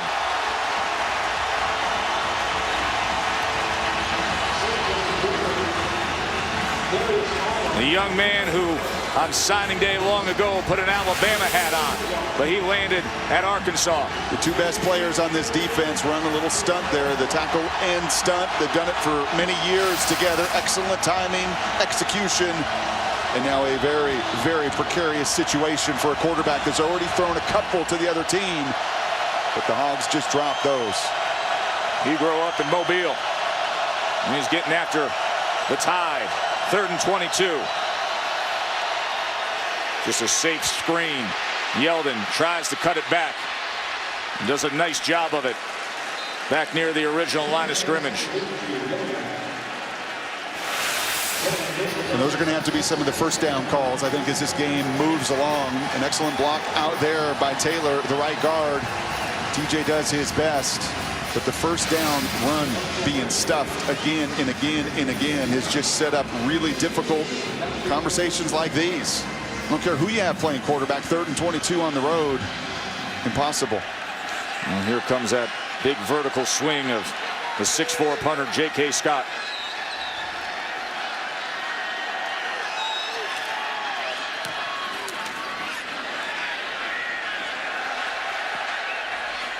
And that big bounce again goes inside the 20. 54-yard punt this time from Scott. A reminder, it's a double dip in the SEC tonight. You got number 3 Ole Miss and Texas A&M down there at Kyle Field set to come. That Ole Miss defense, Brock, they've only given up touchdowns on 5% of their opponent's drives. Now they face Kenny Hill and the Aggies. They played so hard. They beat up this Alabama team. Knocked out 3 starters from tonight's game for the Crimson Tide. Mississippi State had the advantage, I think, from an energy standpoint to play at home. Can Ole Miss create that energy, find that energy on the road against an opponent that you know is angry after their game a week ago? Jonathan Williams, tackled by Ragland. This week's rankings brought to you by Allstate. Last week was so disruptive in college football, and there's been some wild action already this afternoon. The headline making event, of course, is what Mississippi State did. You can cross off number 2, and you agree with me, Brock. Mississippi State's got the best resume in the country. They do. They're the most balanced team. I don't think anybody can really debate that right now. And this isn't about Florida State and all the games they've won in a row and everything they did last year. This is about the resume this season. Allen downfield, but to the outside of Hatcher. Coverage came from Cyrus Jones. Really good coverage once again. Cyrus doing a nice job not being fooled by the formations or the run or everything that Arkansas likes to do with some of their what we call window dressing before the snap. Eye discipline. Kirby Smart talked an awful lot about it this week. Having the composure and the poise. You're not going to get thrown at you 40 times. But when Arkansas takes their shots, you just have to be disciplined. That's a couple occasions now where Cyrus has really done his job well. Kirby Smart, longtime defensive coordinator for Nick Saban. As he gives the signals here on 3rd and 9, look like they may be coming up that A-gap. And here they come. And there goes Hatcher for a Hogs first down.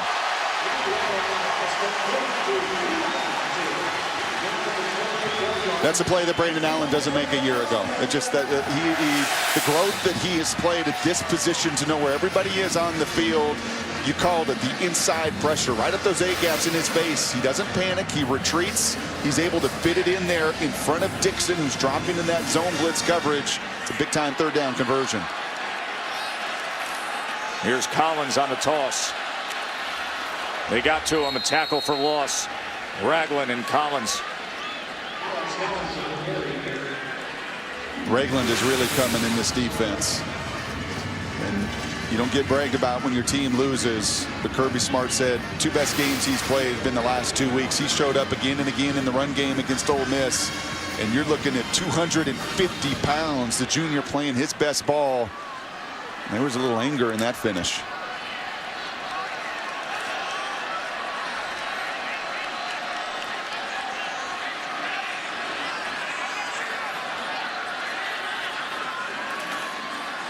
Second and long. Here's Collins out of the backfield. And he was met right away by Landon Collins. 5-star on 5-star right there.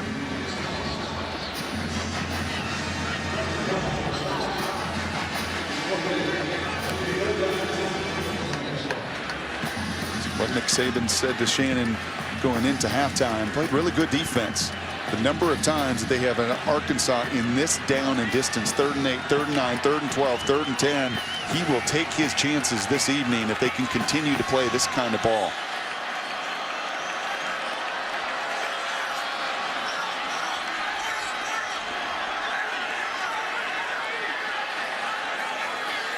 Third down and 10. Allen, pressure off the edge, extends the play. Wide open is Hatcher. And out across midfield, here come the Razorbacks. 27-yard reception for Arkansas. I've said a bunch tonight, and that's just this formation, and Hatcher gets lost. You see the pressure, the lack of communication. I believe that's going to be Cyrus Jones that time. All of the praise I gave him for the discipline and the communication, but you get into that formation, so you force a defense who's going to blitz to communicate, and if they miss their assignment, you know, guys like Hatcher on that play run free. Out ball formation there for Arkansas, and Ragland was on top of it. I like the word that Jim Chaney used yesterday, and it's nuance. It's all the nuances. It's easy to see the X's and O's and get on a chalkboard and talk about all of those things, but it's the little nuances there. It's knowing on that previous 3rd down, you called the double A-gap blitz and expecting Kirby in his nature to do the same. So if you're going to expect blitz, get into a formation that at least forces those guys to have to communicate, and you may get someone running free like they did Hatcher. 2nd and 7. That was deflected at the line of scrimmage that time. And a flag is down right there at the 45-yard line.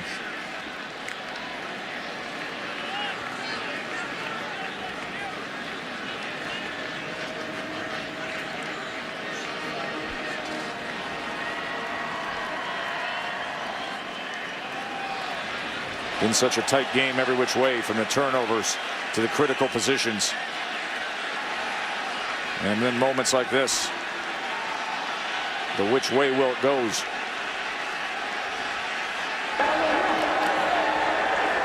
Personal foul. Number 63, personal foul. Number 62, both hands to the face. The foul is offset. Second down. Now 63 is Dan Skipper, the big 6'10" left tackle who used to be 76. He's an aggressive player.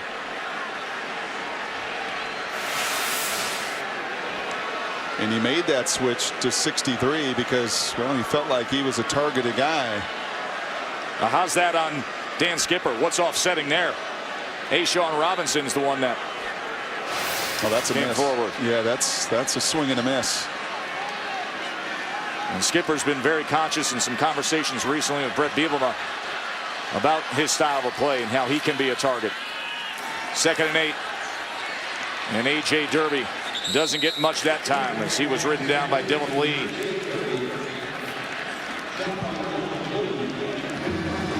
Dylan Lee was in for Denzel Duvall, who's out injured. One of 3 key injuries for Alabama coming off that Ole Miss game. Ole Miss will be playing A&M after we finish things up here in Fayetteville. 6 of 10 now on 3rd down conversions, thanks to these two that have sustained this drive. You have seen pressure on the first 2 3rd downs. I would be surprised here on this 3rd down to see a blitz situation yet again.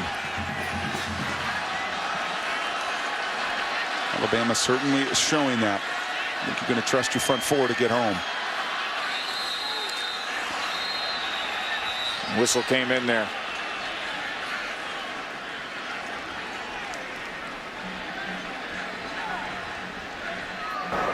Delay of game. Offense. 5-yard penalty. Remains 3rd down.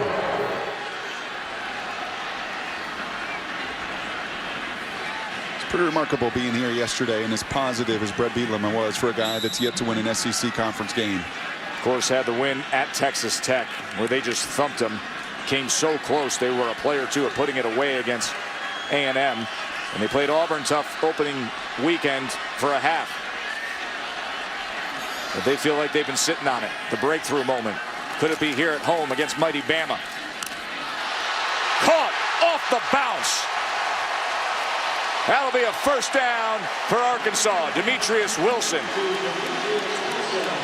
Now these are the plays that are just so challenging for Nick Saban, a secondary coach. He's had so many corners through the years that have been difference makers and 1st-round picks after 1st-round picks. And Cyrus Jones is on that coverage. In fact, he's in front of him. That's a 2-man coverage. You see the safety over the top. He is underneath that route. That should never happen. But the inability to get his eyes around to make a play on the football, a big reason why the Tide have just 2 interceptions all season long. Allen trying to shake free, but finally they get to him. Let's find out what's up from Reese Davis. Joe, Taco Bell studio update in Waco, TCU and Baylor. This is Chris Callahan for the win. 61-58. Baylor wins it. Baylor was down 58-37 with 11.5 minutes to play, and they come back to get the victory to remain undefeated. Little magic from Art Briles' crew. Wow. Drama down there in Waco. So Baylor remains on the shorter list of unbeatens now.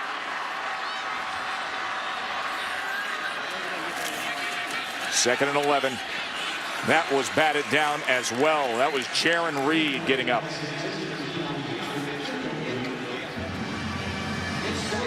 That's just smart football. We've seen it on the other side. We're keeping the praise on Trey Flowers and his group, but big Jaron Reed, there's the junior college transfer. He knows he's got no shot. Got the corner blitz coming from the other side. Cyrus Jones on that play and does the smart thing, times his jump, and 7 of 11. That's been the difference here. That's why Arkansas has had the amount of possession they have. 7 of 11 on 3rd down, and yet again a 3rd and extra long situation. 3rd down and 11 from the 35. They pick up a little bit of pressure. Shot downfield, but overthrowing Hollister. Jones was stride for stride with Cody.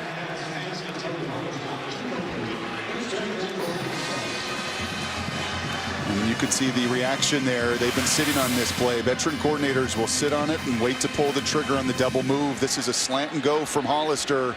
And Brandon did a really nice job on the deep ball earlier. Remember the point I made? Don't overthrow it. If you've got your guy open, keep it in play. Give your guy a chance. And quite possibly could have drawn the pass interference call. Instead, that overthrow forces the punt. Irwin Hill. Just a little boot here. Try to pin him. And fair caught down there at the 11-yard line. Just a 1-point margin between Bama and the Hogs.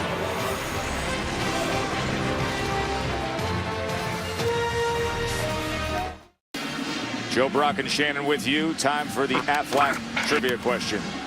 They've been celebrating that 50th anniversary of the '64 title team. Arkansas shared that national championship with which team?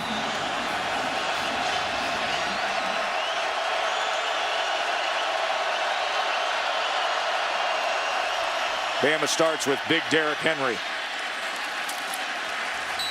And he goes for a couple, tackled by Philon.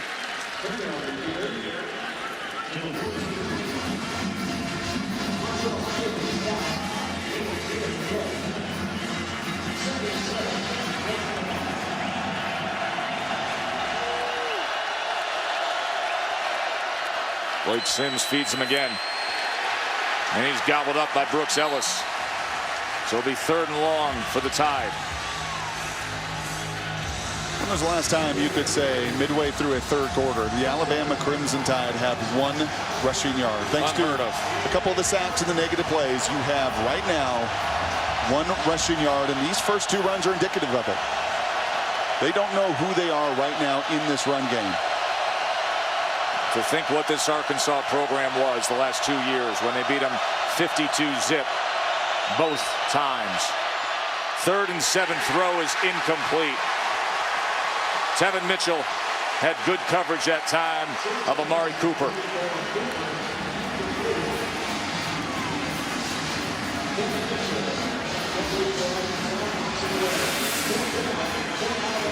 Amari Cooper just the 1 reception, and it's pretty easy to play defense. And in that secondary, when you have a good idea where the ball is going, going to continue to try to force the ball Amari's way. Help over the top and good coverage underneath there by Mitchell. Scott's punt goes out at about the 43. Alabama 3 and out on 2 possessions in the 2nd half.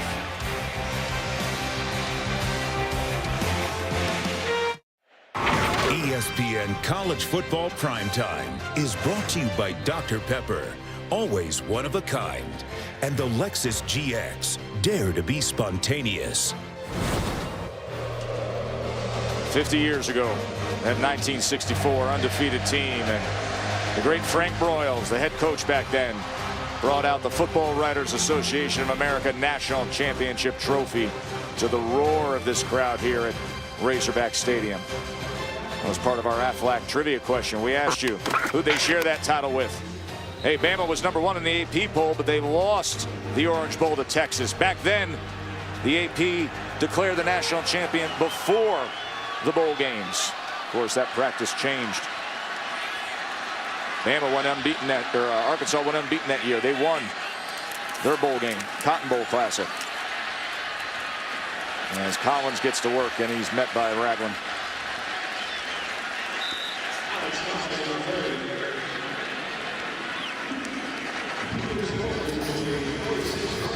Feels like Arkansas's kind of game. And if you were to have told Brett Bielema, sure, he would have loved the execution and some of the fundamental breakdowns that they've had, but if you were to tell him you'd have a 2-to-1 time of possession, 2-to-1 plays, and so much control from that aspect of it. With 5 minutes to go before the 4th quarter, I think Bielema takes it all day long.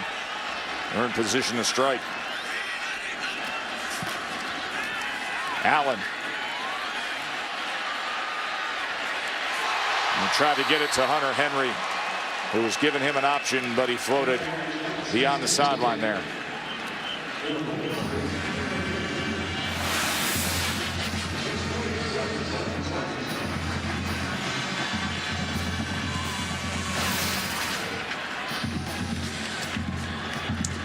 play here from Alabama defensively. I think part of the reason you have seen the aggressiveness in the blitzes, as you saw in the previous third downs, Nick Saban's trying to force the issue. He knows right now his offense is lacking some identity.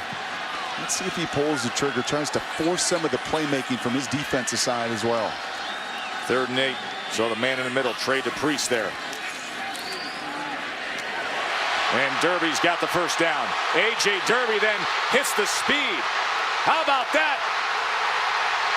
Did he stay in? Touchdown, Arkansas!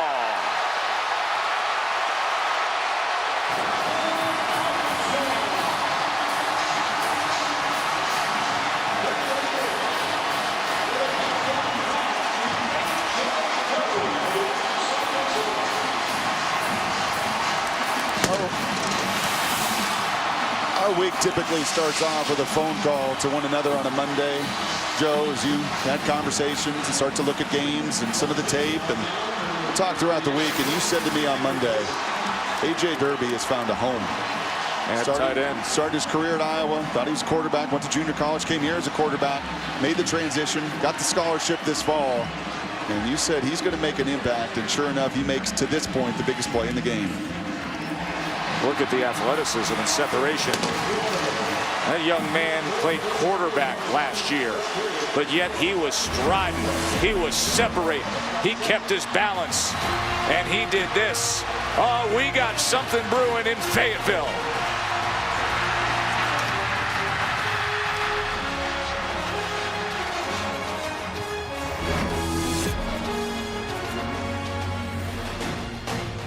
Bama hasn't lost consecutive regular season games since '07.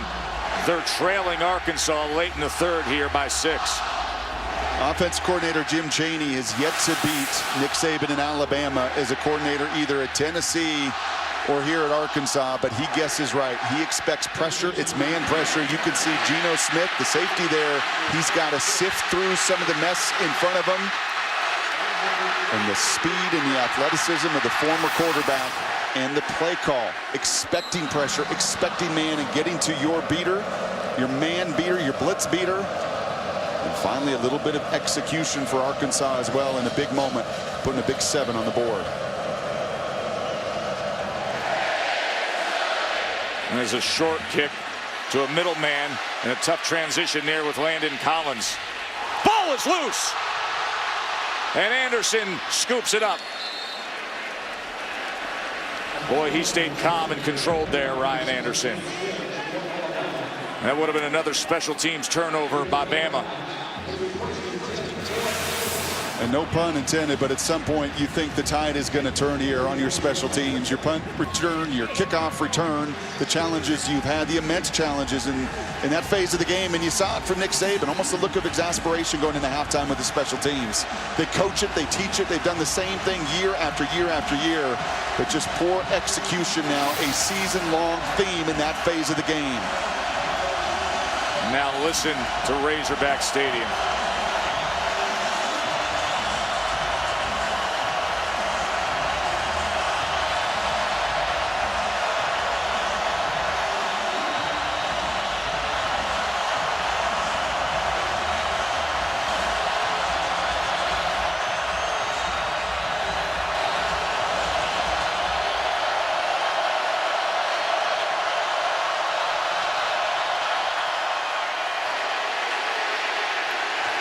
And they'll roar some more. Yeldon just gets about half a yard. Just look at the push. I mean, it is truly remarkable. Arkansas is a good defensive line. This is not an elite or great defensive line. And they are owning the point of attack right now in that run game. Here's Sims. Tracked by Flowers. Gets away from Phylon. Launches it downfield. But overthrows White. And it'll be 3rd and long. And guess who? That was Trey Flowers that set that whole play up. Cam Robinson, the true freshman left tackle. He's blocked some good ones this season. Did a very nice job against Fowler at Florida. In fact, been the best lineman. Not on that play. 3rd and 8.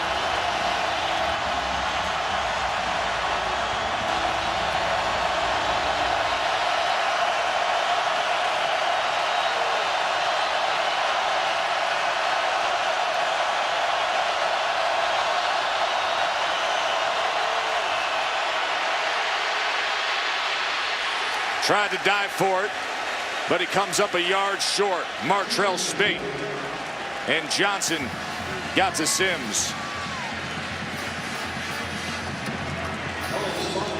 Kiffin and Saban. It's been that kind of a night, trying to solve the puzzle.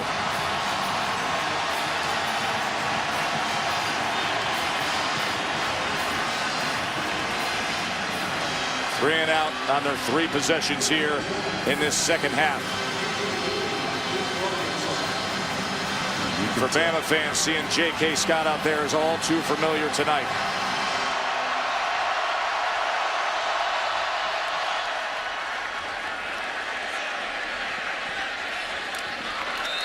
Fair catch at about the 15-yard line. Will number 7 go tumbling down? Stay with us. The crowd is alive here in Fayetteville, and when you ask the Arkansas coaches about where this defense starts, they say it all starts with number 86, Trey Flowers. Interestingly enough, though, last week after the A&M loss, Trey told me that he did not address the team as a group. Rather, he pulled guys aside individually during weight training. He spoke about accountability, discipline. He told them that we have to practice and we have to play like no one is watching us. Play with 100% effort, and the message he had for the guys at the start of this game, guys, was leave it all on the field. Shannon, he could have been cashing NFL paychecks, made a decision to come back. Brett Bielema went to his house, put together a plan for the offseason return for this, for a moment like this.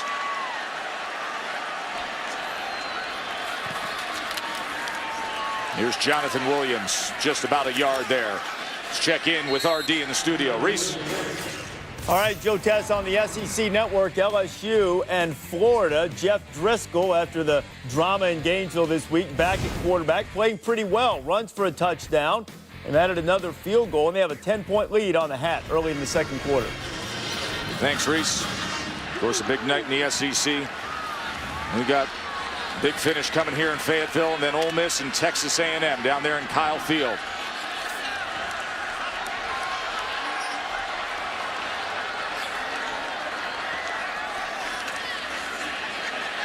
Fake the toss.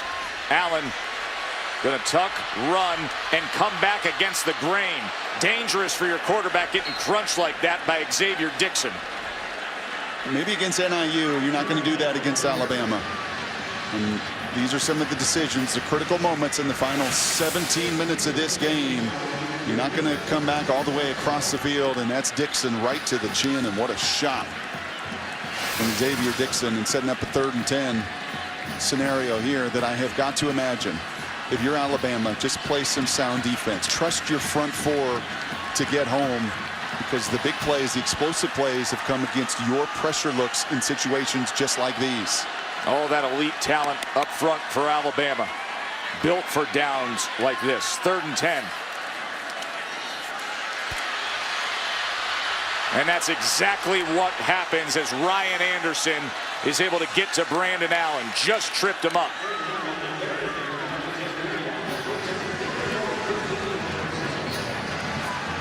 This is going to be a fascinating 4th quarter of play. I know we're not quite there yet, but I can't wait to watch both sides try to attack this. Brett Bielema saying we learned our lesson from Texas A&M, where you're up a couple touchdowns in that final frame, and do you really believe you can get it done? Can Alabama, after 5 3-and-outs tonight and no rhythm offensively, have the resolve and the guts to turn this thing around on that side of the ball?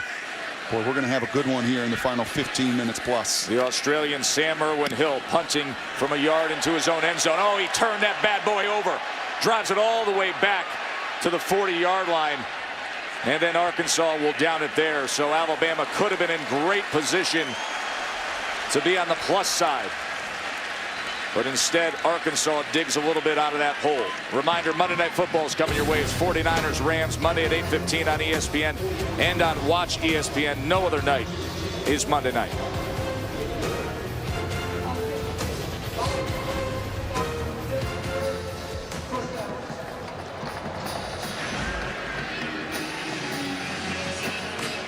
Just over a half minute to play here in the 3rd. Nick Saban's 100th game coaching the Crimson Tide.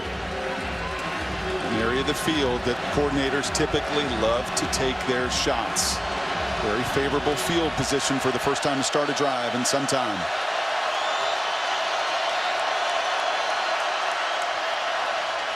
Yeldon to the boundary side, well blocked, and look at the balance of T.J. Yeldon.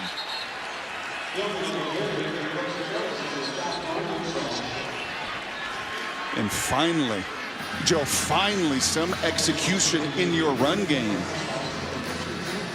Nothing, 1 yard coming into this drive, and finally TJ is able to really run their bread and butter. What they do best, what they have to get to, that outside zone run with both he and Henry. That was their first down of this second half. And it comes just before the end of the third quarter. They keep it with Yeldon. And he was wrapped up by Darius Philon. Ball came out at the end there. And then went out towards that Bama sideline. That's a big 4-yard difference if indeed it went out. They're marking that thing back at the 45. Here we go. End of 3. Here we go. Arkansas's moment or Bama's comeback. Let's stick around to find out, folks.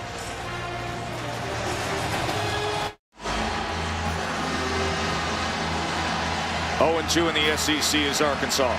0-8 last year. But let's take a look at how they're finding success stopping the run tonight, brought to you by Expedia. It really has been the theme tonight to put too much responsibility on the quarterback, and it's been the inability at times to block your man head up. Look at your middle linebacker, 51 here, Brooks Ellis. There's not a hat on him. Nobody's able to get to the second level. Ari Kwanjo, left guard. Oh, he's trying to cut. He can't get his man on the ground. The inability to win the one-on-one blocks at the point of attack to initiate any of this run game has really set this offense back. A big part of why they've had 5 3-and-outs on the evening. Only 24 rushing yards for Alabama. 2nd and 10, Sims. As he throw it low but complete that time to Jalston Fowler, his talented fullback.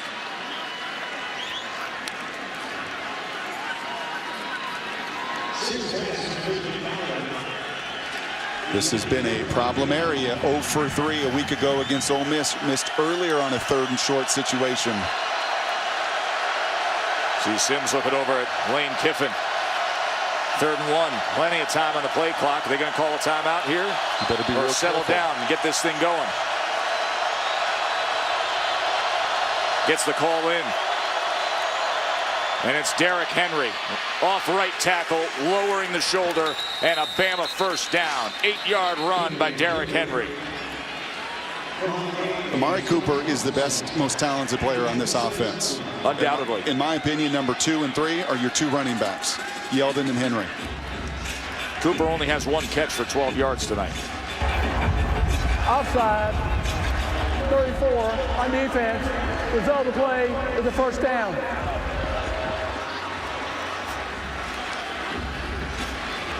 That's Braylon Mitchell, the senior there, who lined up in the neutral zone.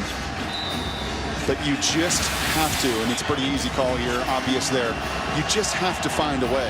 If Cooper is your best, then get to plan B and C and find some run game. Maybe it is that outside stretch zone, but you have got to commit to getting Yeldon and Henry their touches here when it matters the most.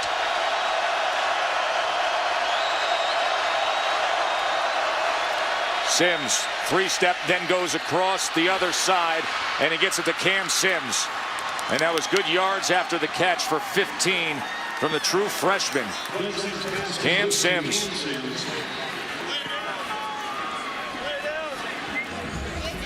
And Brooks Ellis, the starting middle linebacker for Arkansas, is still down. Really nice job there by Blake Sims to come off of Amari Cooper. As they take care of Brooks Ellis, we'll take a short break. Another great night in the SEC. Glad you're with us. Joe Tessitore, Brock Heward, Shannon Spake. Alabama's not out of it, folks. Not in this year with the playoff. I know they lost last week, but everything's still ahead of them. But for now, what's ahead of them are 12 more yards to try to take this lead here in the 4th quarter against the upset-minded Razorbacks. Lost the ball for a moment and then got it to Derrick Henry. Early in this game, Blake Sims was so zeroed in on Amari Cooper that even if he is covered, he is never coming off of him. It's one thing to want to get your best player the ball. It's quite another to throw into coverage. Watch the evolution here as this game's evolved. He wants to go to Cooper. He wants to go to Cooper. Nope. And you're going to come back. Your offense is built. This system with Lane Kiffin has some of its roots in the West Coast system. Come back. Follow your progression. There will be open receivers if you can get off of number one. 2nd and 8.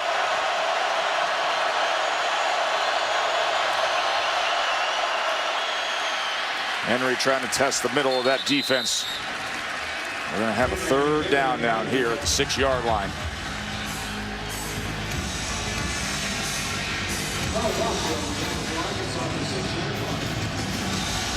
Kiffin's going to dial it up, and this crowd's going to crank it up. First sellout at Razorback Stadium since Brett Bielema has been named head coach. 3rd and 3.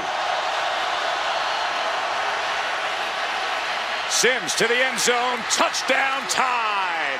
DeAndrew White.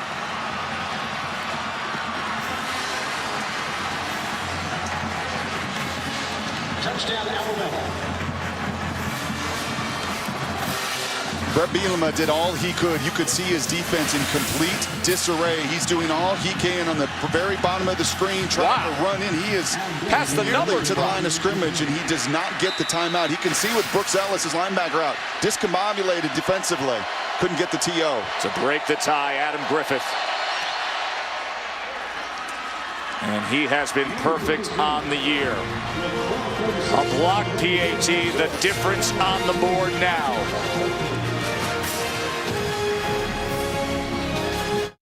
ESPN College Football Primetime is presented by Hampton Hotels. Feel the Hamptonality. And in part by Cars.com. All drive, no drama. Listen, they'll take it. 4th quarter, tight game with Bama. They've waited a long time to be in position like this, and Alabama has fought back admirably with Blake Sims now his 10th touchdown pass of the season as he found White. And the extra point, the margin of difference here.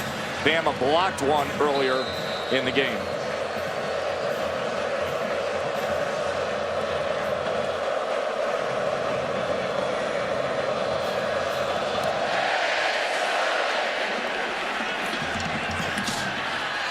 This is Hawkins here. And he's met and slammed down at the 15 by Ragland.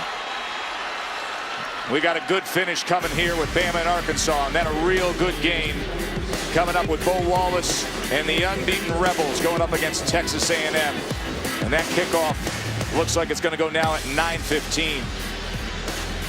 As we'll start that on ESPN3 Goal Line and the alternate SEC Network channel if we're not finished here with the high drama in Fayetteville.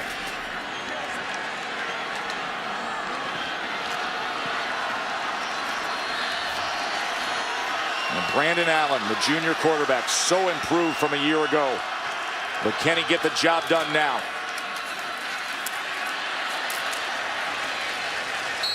Reed comes up with a tackle of Collins. Shannon. Joe, one of the focuses for the bye week for this Arkansas team was called perfect 4th quarter play. What they did was they ran some drills. They would line up, take the snap, and the first couple steps of the play. They had to do it 10 consecutive times perfectly. At the end of the day, at the end of practice when they were tired, Coach Bielema wants them to be able to finish the game strong. He feels it's something they have not done this season to get over that hump to get the win. Shannon had a 2-touchdown lead against Texas A&M. Saw how they were outscored against Auburn. Now they got to respond here against Bama. 2nd and 5. And that Bama front doing their job. Take you back to what happened earlier tonight when Arkansas scored. And then the extra point attempt. Jonathan Allen gets that big mid up there and blocks it. As the starting defensive end playing special teams for Nick Saban. And right now, that effort by Allen has Bama up by 1.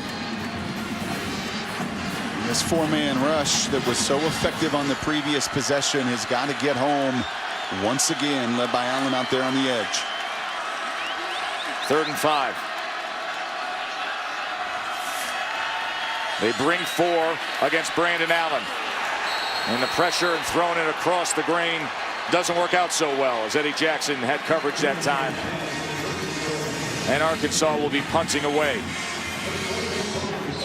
And it was Allen who blocked the PAT, and it was Allen that time who forces Allen to come up and climb up into the pocket. And just an inaccurate throw. You know, I have on my board here from Brett Bielema yesterday, we have to stay aggressive in the fourth quarter. Really felt like beyond just the perfection that Shannon alluded to. And look at this aggressiveness. Are they going to go for it here on 4th and 5? Or are they trying to draw them on 4th and 5 with a hard count?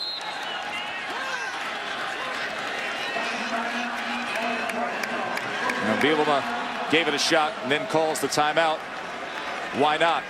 Keep in mind what's on the line here, not just for Brett Bielema, who you see there is looking for his first SEC win. 14 consecutive conference losses for Arkansas. They're close. You can tell the way they're playing this game and previous games. But for Alabama, yes, they lost last week, but it's like double elimination for them now with the college football playoff. Everything's still right in front of them with that schedule. And the bar set so high. I mean, so incredibly high that you lose a game and everybody around the country is talking about you and your leadership or the lack thereof. It's not pretty today. There's been some bad offense. 5 3-and-outs, as you mentioned earlier. That's as many as they've had all season coming into tonight. But they've got the resolve, and they've proven it for many, many years. Of course, playing in the SEC West, you get the big showcase games and get you that credibility when it comes to that college football selection committee for the playoff. Does Arkansas really believe to a man in these final 11 minutes they can get this done? That they can give Alabama and Nick Saban back-to-back losses for the first time since Saban was in his first year building his program at Bama? Sam Irwin-Hill. This is going to be fielded by Jones, and he loses the ball.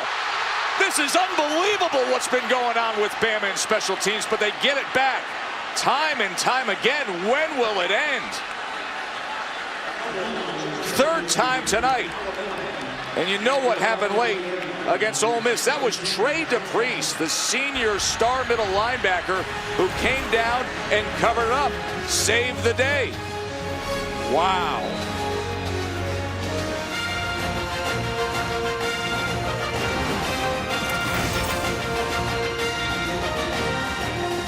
Top 10 teams have lost today. Alabama doesn't want to be the third. They want to put this thing away, but they got to put that ball away on special teams, Brock. Kirby Smart called Dixon, Xavier Dixon, Trey DePriest, Landon Collins one-on-one in individual meetings and said, who helped their buddy next to him?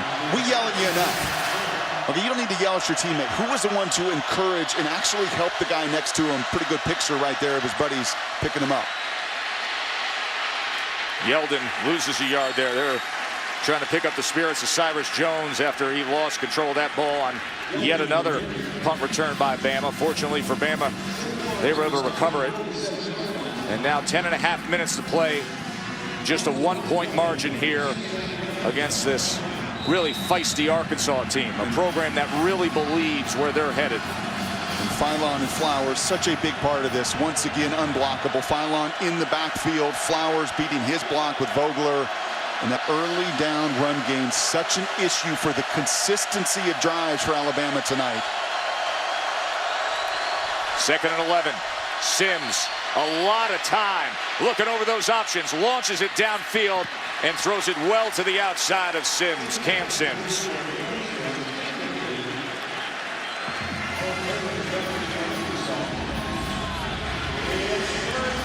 So now a 3rd and 11 for Lane Kiffin, the play call, and for that Razorback defense to try to step up and deliver for these fans, these patient fans who have been waiting.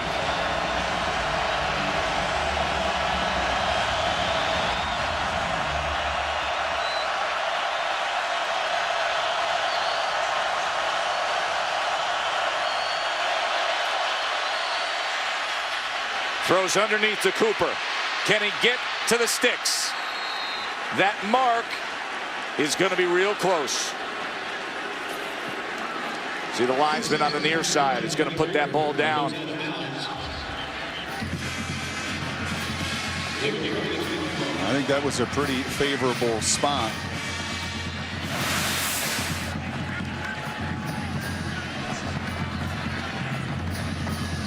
Ball is in his right hand, which is the more forward side of his body. And that yellow line is unofficial. That's the one we put in for a little TV entertainment. So they're going to bring the chains all the way from the other side of the field. So eerily similar, the final drive against Ole Miss, where the only play Cooper got out in that game was a very similar little shallow cross underneath, where his speed just broke down the three angles of those defenders to even give this a chance to be a first down.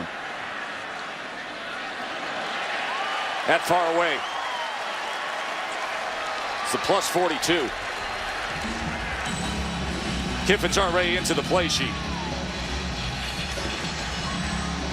There you see the constant communication between Nick Saban, Lane Kiffin. Lane saying, Nick, one of those incredible guys that could take his call sheet. And he's renowned as a defensive coordinator. He could be an offensive coordinator in Kiffin's estimation. And he's given his first-year coordinator the go-ahead here. 4th and about a football. How do you close it out, Bama?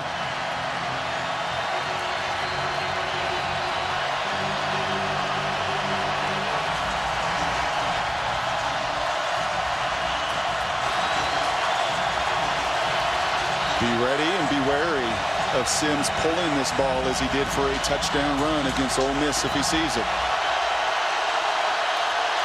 Quarterback sneak. He went vertical. I don't think he got it at all. What is he doing? He didn't even jump forward.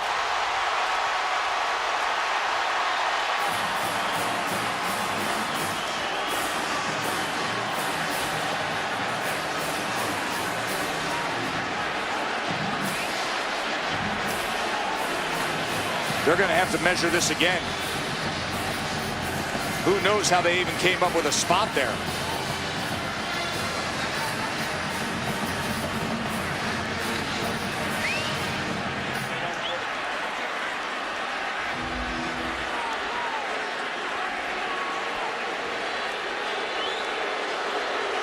Crowd does not like that spot of the ball at all. And Kiffin did not like the execution, and he's telling Blake Sims, just get your pads down.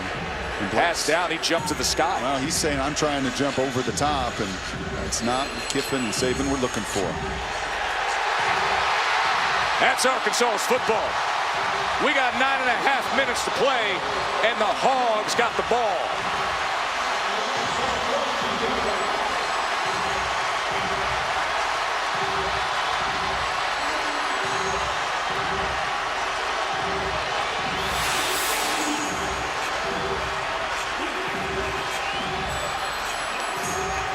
Joe, it's one thing on the goal line to jump vertically, because all you've got to do is stretch that ball out across the plane. You see that maybe on the goal line. You cannot do that. Lane knows it. He said it point blank. Nick Saban was giving the teaching emphasis to his quarterback. Get your pads down and push the pile and move the chains. Allen, they're right in his mug right away. That was Eddie Jackson on a little cat. I love the chess match when the game and these calls become so big and Kirby Smart wins. I gave you the win on the other side with Chaney. Kirby Smart's anticipating a shot play. What do coordinators love to do after momentum-changing plays? They love to take shots. Brett Bielema was telling us yesterday, we have got to be aggressive in the fourth quarter. So what does Kirby Smart do? He brings a corner blitz right into the back of Brandon Allen. Great call by Kirby Smart. Saw it coming. Backs him up 11. 2nd and 21. Low snap. Allen goes underneath and gets it complete. Let's check in down on the field with Shannon. Joe, Blake Sims came over and sat on the bench, and it wasn't 2 seconds before all of the guys on his team came over and swarmed him, just encouraging him, telling him it's all right, we're going to get the ball back. But as you see the shift, Blake Sims was the one getting them up earlier in the game, and now they're returning the favor. No doubt about it. His team has been united. His team has been united in some pressure situations throughout the night. After a week where a former star questioned leadership in this group.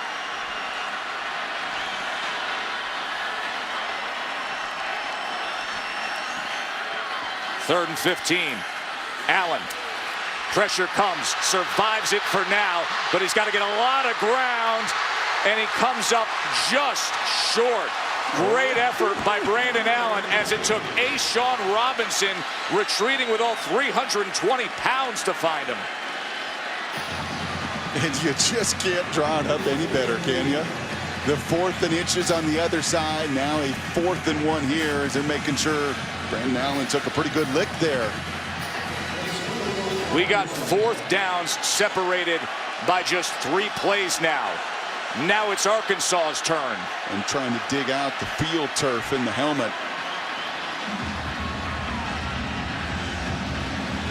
How Brandon Allen came up with 14 yards when he needed 15 there was a minor miracle. They need 1 more to keep it alive. Don't go anywhere.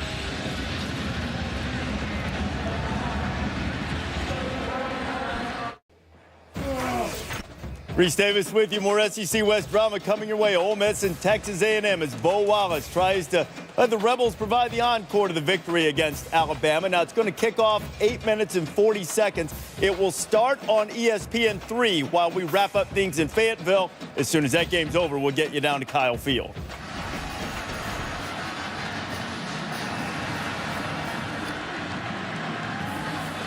So here we are. 4th and 1 for Arkansas.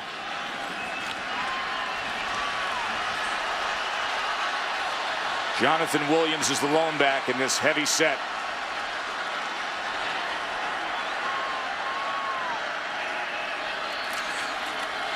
Williams met, stretches out. It'll depend on the spot. His body didn't have it. The mark coming in as to where he reached out is going to be real close, but that was Xavier Dixon filling that hole. That looks like Bama may have stopped him, but they're going to have to take a peek again. Dixon made a great play on Williams there.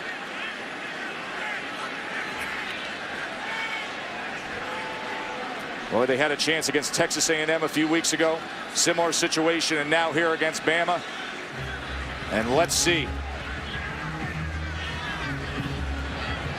Not even close. That's a turnover on downs for the Tide.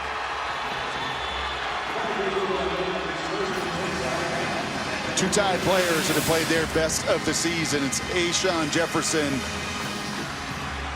Robinson and Reggie Ragland. Look at Robinson get the push, and then look at Ragland shoot the gap. Robinson, the big fella in the middle, has got to make that back stutter his feet. He does. And then Ragland and company come through. And Xavier Dixon, the senior, as well. What a group effort there from Alabama with the push and the finish to get the ball right back to their offense. You know the struggles on the road for Bama in recent games. And now they got to try to close one out on the road. And they go with Cooper coming around, end around, and being stretched out for a loss. That's a loss of 5 as Trey Flowers was stride for stride with Cooper. Trey's going to play in the NFL a long time. I don't know how dynamic a difference maker, a pass rusher he'll be, but there will be many defensive coordinators that covet his football IQ. He has such an awareness of the game and the situation, the formation, and Cooper, once again, he was banged up earlier. He put the knee sleeve on. He's coming off the field when it matters the most. Don't want to be off schedule in a spot like this, but here they are with 2nd and 16. Sims sprinting to the right, and that's incomplete. It's going to be 3rd and long as he looked Cam Sims' way again. This has got to be draw, screen, conservative, and Lane, you talked with him this morning, said he doesn't feel the handcuffs, but this has got to be a situation for me that I'm going to rely on a defense that's played a lot of really good ball, that's really held up this game for Alabama. And I don't take any unnecessary risks here with a quarterback that's proven a little shaky this evening. 3rd and 16.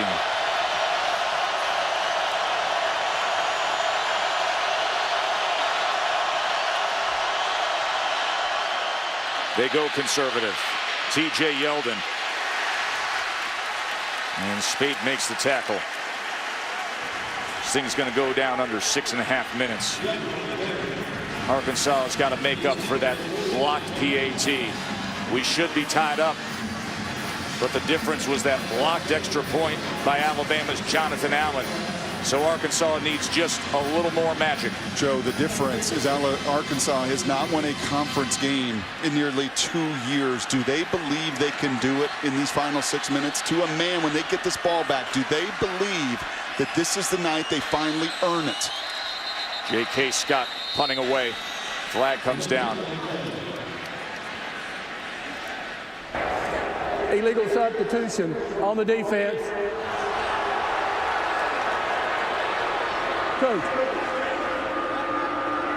Coach, what is he doing? You get all access with Penn Wagers, the referee here sometimes. It's going to make it 4th and 4. Illegal substitution. 12 men in the formation on the defense. Penalty 5 yards. Remains 4th down. Remember, it was 4th and 9, so it'll only bring it to a 4th and 4 here.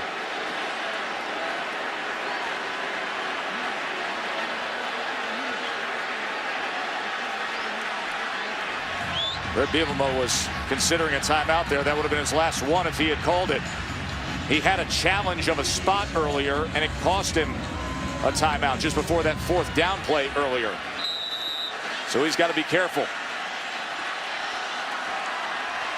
J.K. Scott once again ready to unleash that big leg here and see if he can pin him.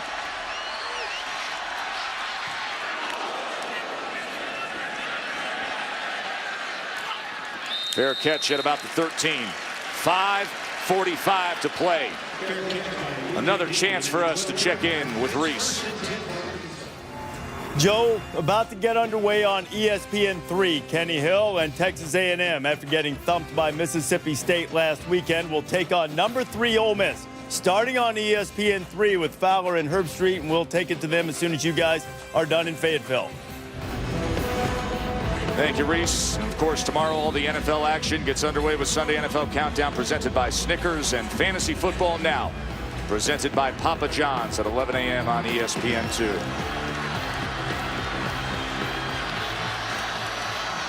All you want is a chance when you're a team like Arkansas, upset-minded. Well, they got their chance right here. Brandon Allen, as he goes to Arinze, the backup fullback, to get this drive going. Remember, 56 straight weeks in the top 10 for Alabama. Here they are at number 7, having lost to Ole Miss, but yet everything in front of them when it comes to the college football playoffs. And Arkansas, yes, they've been trending in the right direction. The program ascending with Brett Bielema, but still 14 straight SEC losses. 2nd and 4 now. Allen, shallow cross, was way off the mark, looking for A.J. Derby. So it'll be 3rd and 4. As Reed tried to get up there.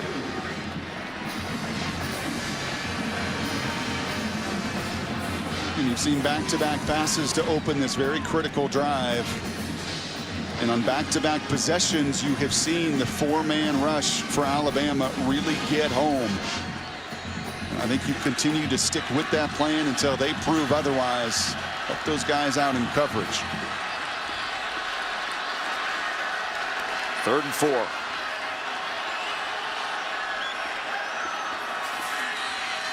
They only bring 4. And that was thrown behind his intended target.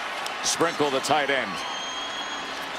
And those are a couple misses, and we talked about the quiet lower body. Those are back-to-back throws there where this moment gets pretty big. And you've got to keep your composure in the pocket. The 4-man rush is coming up around him, but hitch, hitch, hitch, and then that ball thrown low, unfortunately, for Arkansas.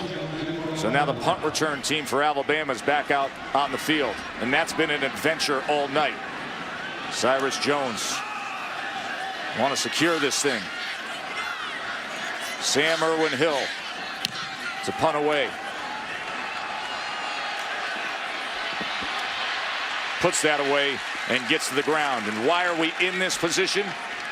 Because earlier tonight, Jonathan Allen gave a little extra effort and went up and blocked the extra point attempts. That's it right there. Reaching to the sky. The Alabama defensive end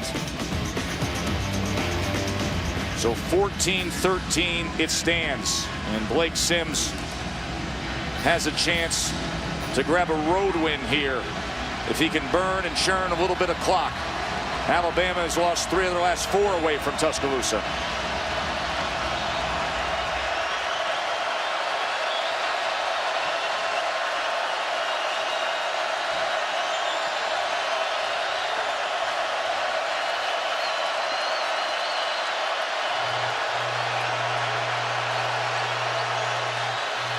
Derrick Henry tripped up, but that body went forward short of the 50. Reese. Joe, while you finish up at Arkansas, getting set to kick off at Texas A&M. Ole Miss number 3 and receiving the opening kickoff, and they're underway. You can see it on ESPN3. 5 minutes. We'll take you down to College Station to get you ready for this one as Ole Miss making a big play. Jalen Walton on the kickoff return gets it out to the 40, and Bo Wallace will start with really good field position. Again, it's on ESPN3 if you want to check that one out. Bama fans know all about Jalen Walton. Ole Miss just another powerhouse in this SEC West. As that's Brian Vogler, the 6'7" senior tight end, who was down after that play. He's been banged up a bit.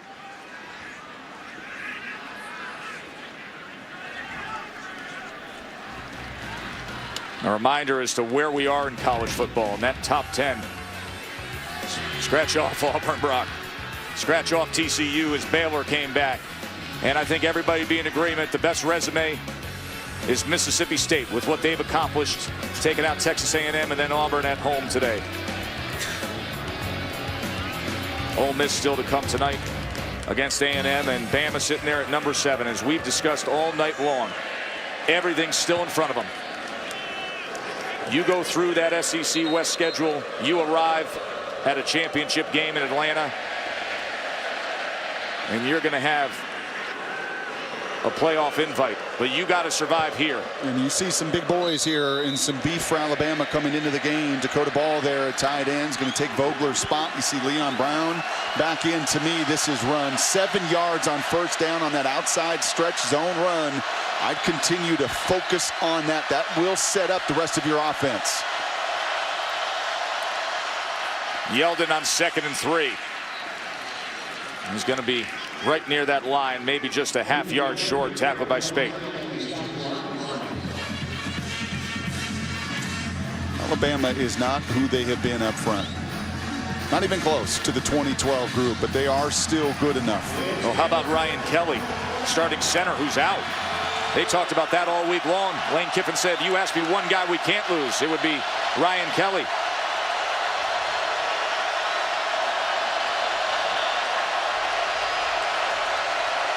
Going to take every second off that clock if they can. 3rd and 1.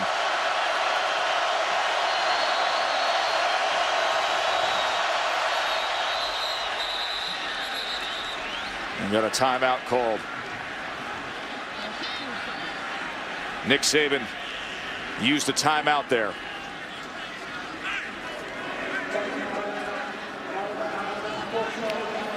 These are those moments. Got to put it away. He said to Coach Saban last night, 0 for 3 in 3rd and 1 to 3 against Ole Miss. I mean, that was unheard of back in the day. You could line up and just run. Tell the other team what you're going to run with that Alabama offensive line. That's not who they are. That's so not who they've been this season. So much was made of the last 6.5 minutes of Ole Miss. That was a tight football game. A lot of things went against Alabama. Now you get this moment to close it out and make sure things don't go against you here in Arkansas. Absolutely. And in that huddle right here, Blake Sims, the 4th down earlier, we're trying to jump over for the quarterback sneak. I think folks have to understand just the element between play caller, head coach, quarterback, the trust that you must develop, and how that trust and that history of what's been done does dictate future calls. This got to be, to me, your big back, your big boys up front. You put it on their shoulders to get you half a yard. TJ Yeldon is that big back. There's a penalty flag down. 12 men in the formation. Wow. 5-yard penalty. Remains 3rd down. 12 men against Alabama. Saban is sick of all the miscues and mistakes, getting frustrated. They're pushed back 5 yards. It's tight ends coach Bobby Williams there, and some confusion with Vogler and Dakota Bell and who's on, who's off. Vogler we saw go off the field earlier. Bobby, the special teams tight ends coach, and Lane let him know he didn't like that sense of communication. So from 3rd and 1 to now out of the gun with Sims on 3rd and 6. Sims, those feet are getting some work.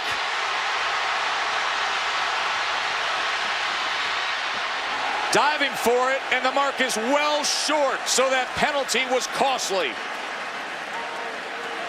Josh Williams pursued him and pushed him out.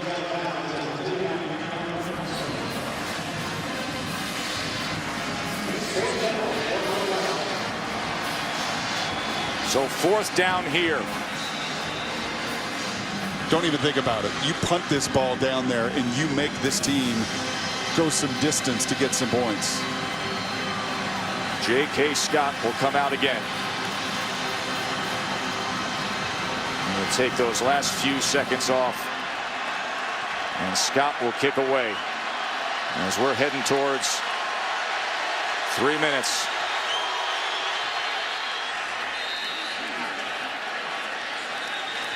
And we're going to get the delay here.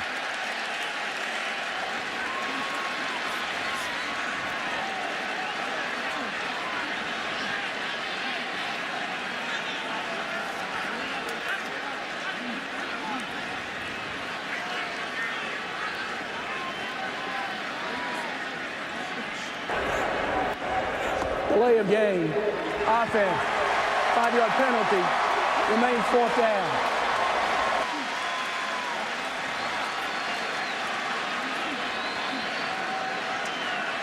So self-inflicted mistakes that just drive veteran coaches crazy. They work on all of those things. It's hard enough to go out and get a yard, and you got the wrong people in the huddle, and you get the penalty there. Devastating.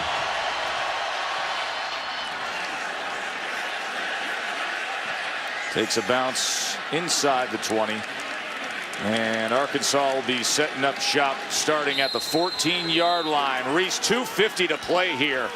Arkansas trailing by 1. All right, Joe, and they're underway at Kyle Field. Ole Miss had a good kickoff return and thought they were on the way, but the freshman Myles Garrett, he is a bad man. He sacks Bo Wallace. That's how it's going early between Ole Miss and A&M. It's on ESPN3. We'll take you there in a bit.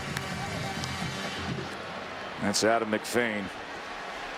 He won the job this week. He warmed up hitting a 51-yarder earlier tonight.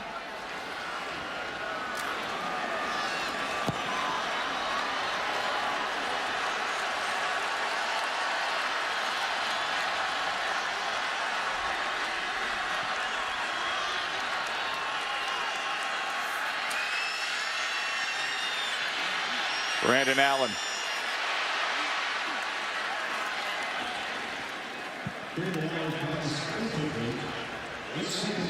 This 4-man rush has been such the difference here in this 4th quarter of play, in my opinion.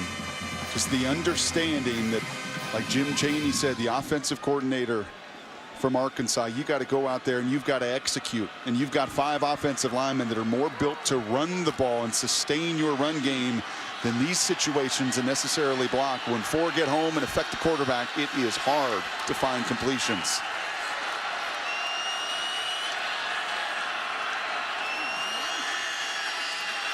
Allen, look at the time he has.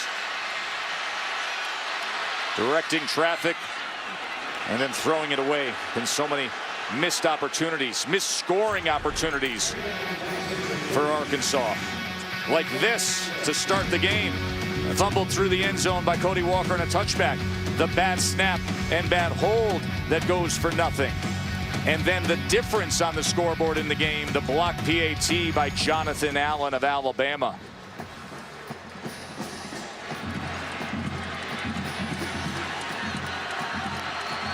Third and 10.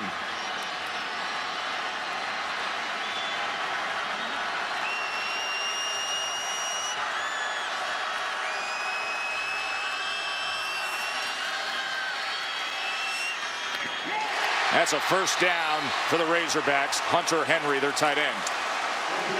And they finally get to one of the matchups they do like, that they do feel that their big tight end can win in one-on-one situations. You see some zone coverage there, and Hunter does an excellent job of both pressing that route past the first down marker and finding that little void in the zone to move the chains.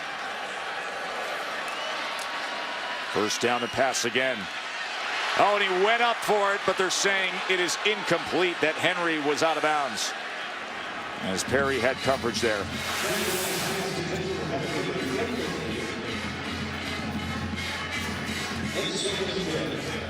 Watch the foot here of Henry.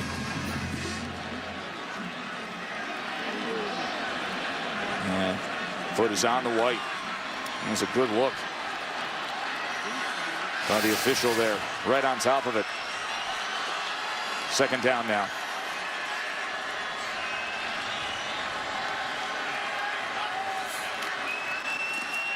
Allen wanted to slant that time with Wilson. Off time, off the mark. Nice play there by Eddie Jackson as well. In the final 10 minutes of that game at Ole Miss, it was Tony Brown, the true freshman, that got picked on.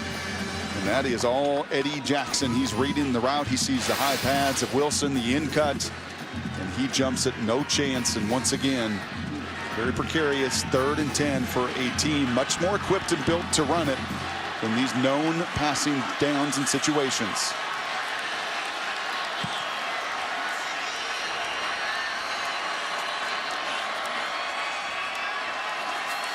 Allen on 3rd and 10. Across the field and picked off. What a play by Landon Collins, the All-America safety. He tried to go all the way to the other side of the field to Williams, floated it, and Collins made him pay the price.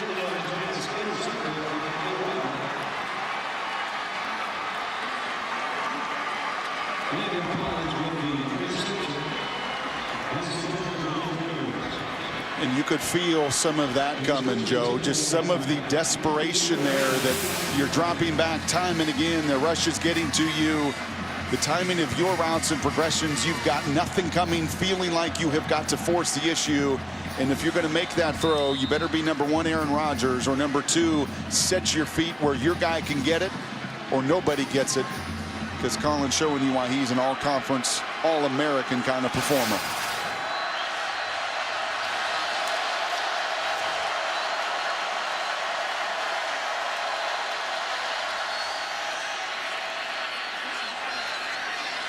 Yeldon just beyond the line of scrimmage. Remember, Arkansas only that timeout left.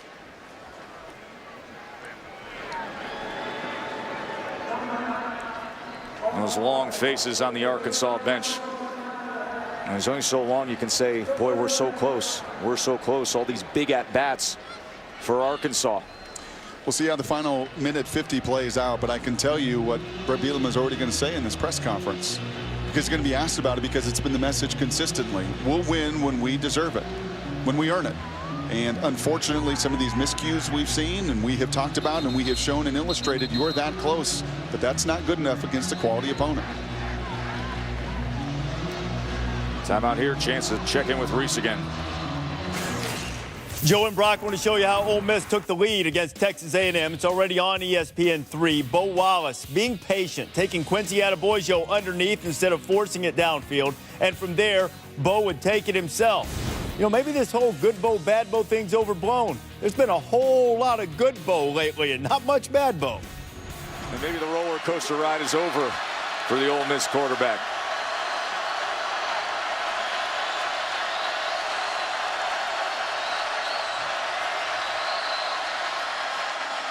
Little boot here with Blake Sims, and that's what he can offer you up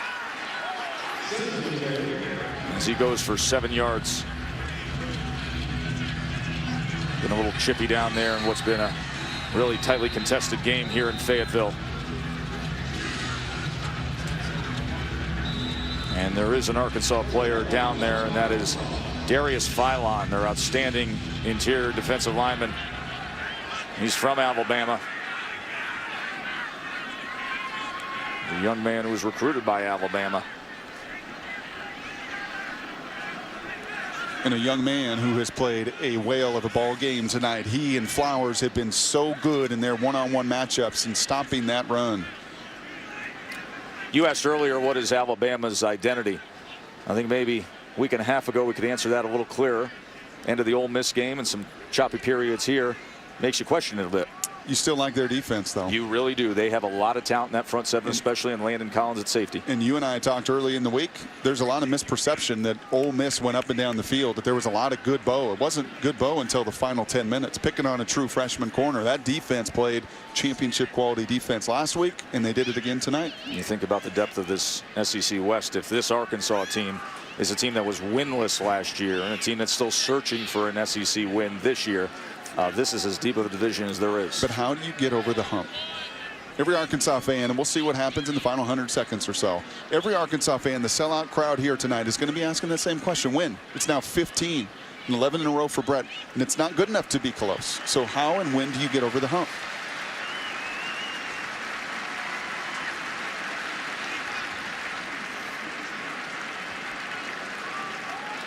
And that's tough. You see Philon not putting any weight on that left leg. He's a big part of what they do defensively up front.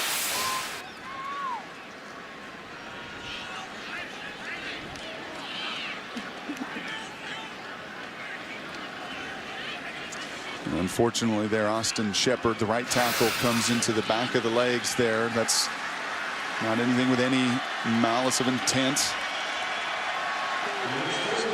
Unfortunate there because Philon with Flowers so very good on that defensive line for Brett Bielema.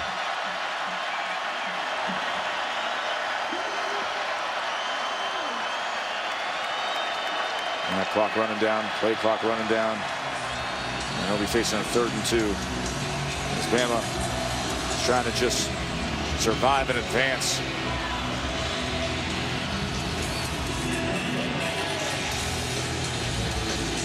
One last chance for Arkansas. Try to get a stop here on 3rd and 2.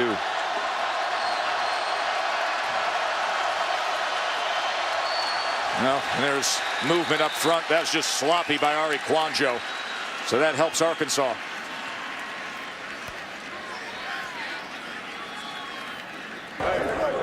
False start. Number 77, offense. 5-yard penalty. Down remains 3rd. Pre-snap penalties, substitution penalties. A senior here, a 5th-year redshirt senior. Christian Jones, a senior for you. Some of your players that have been there and done it over and over and over again, just not executing the mental aspect of this game. So now it's 3rd and 7.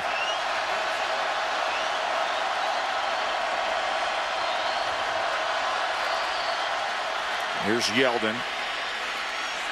And Yeldon, ball came out, but they're marking him down about a yard short. Try to put this thing away.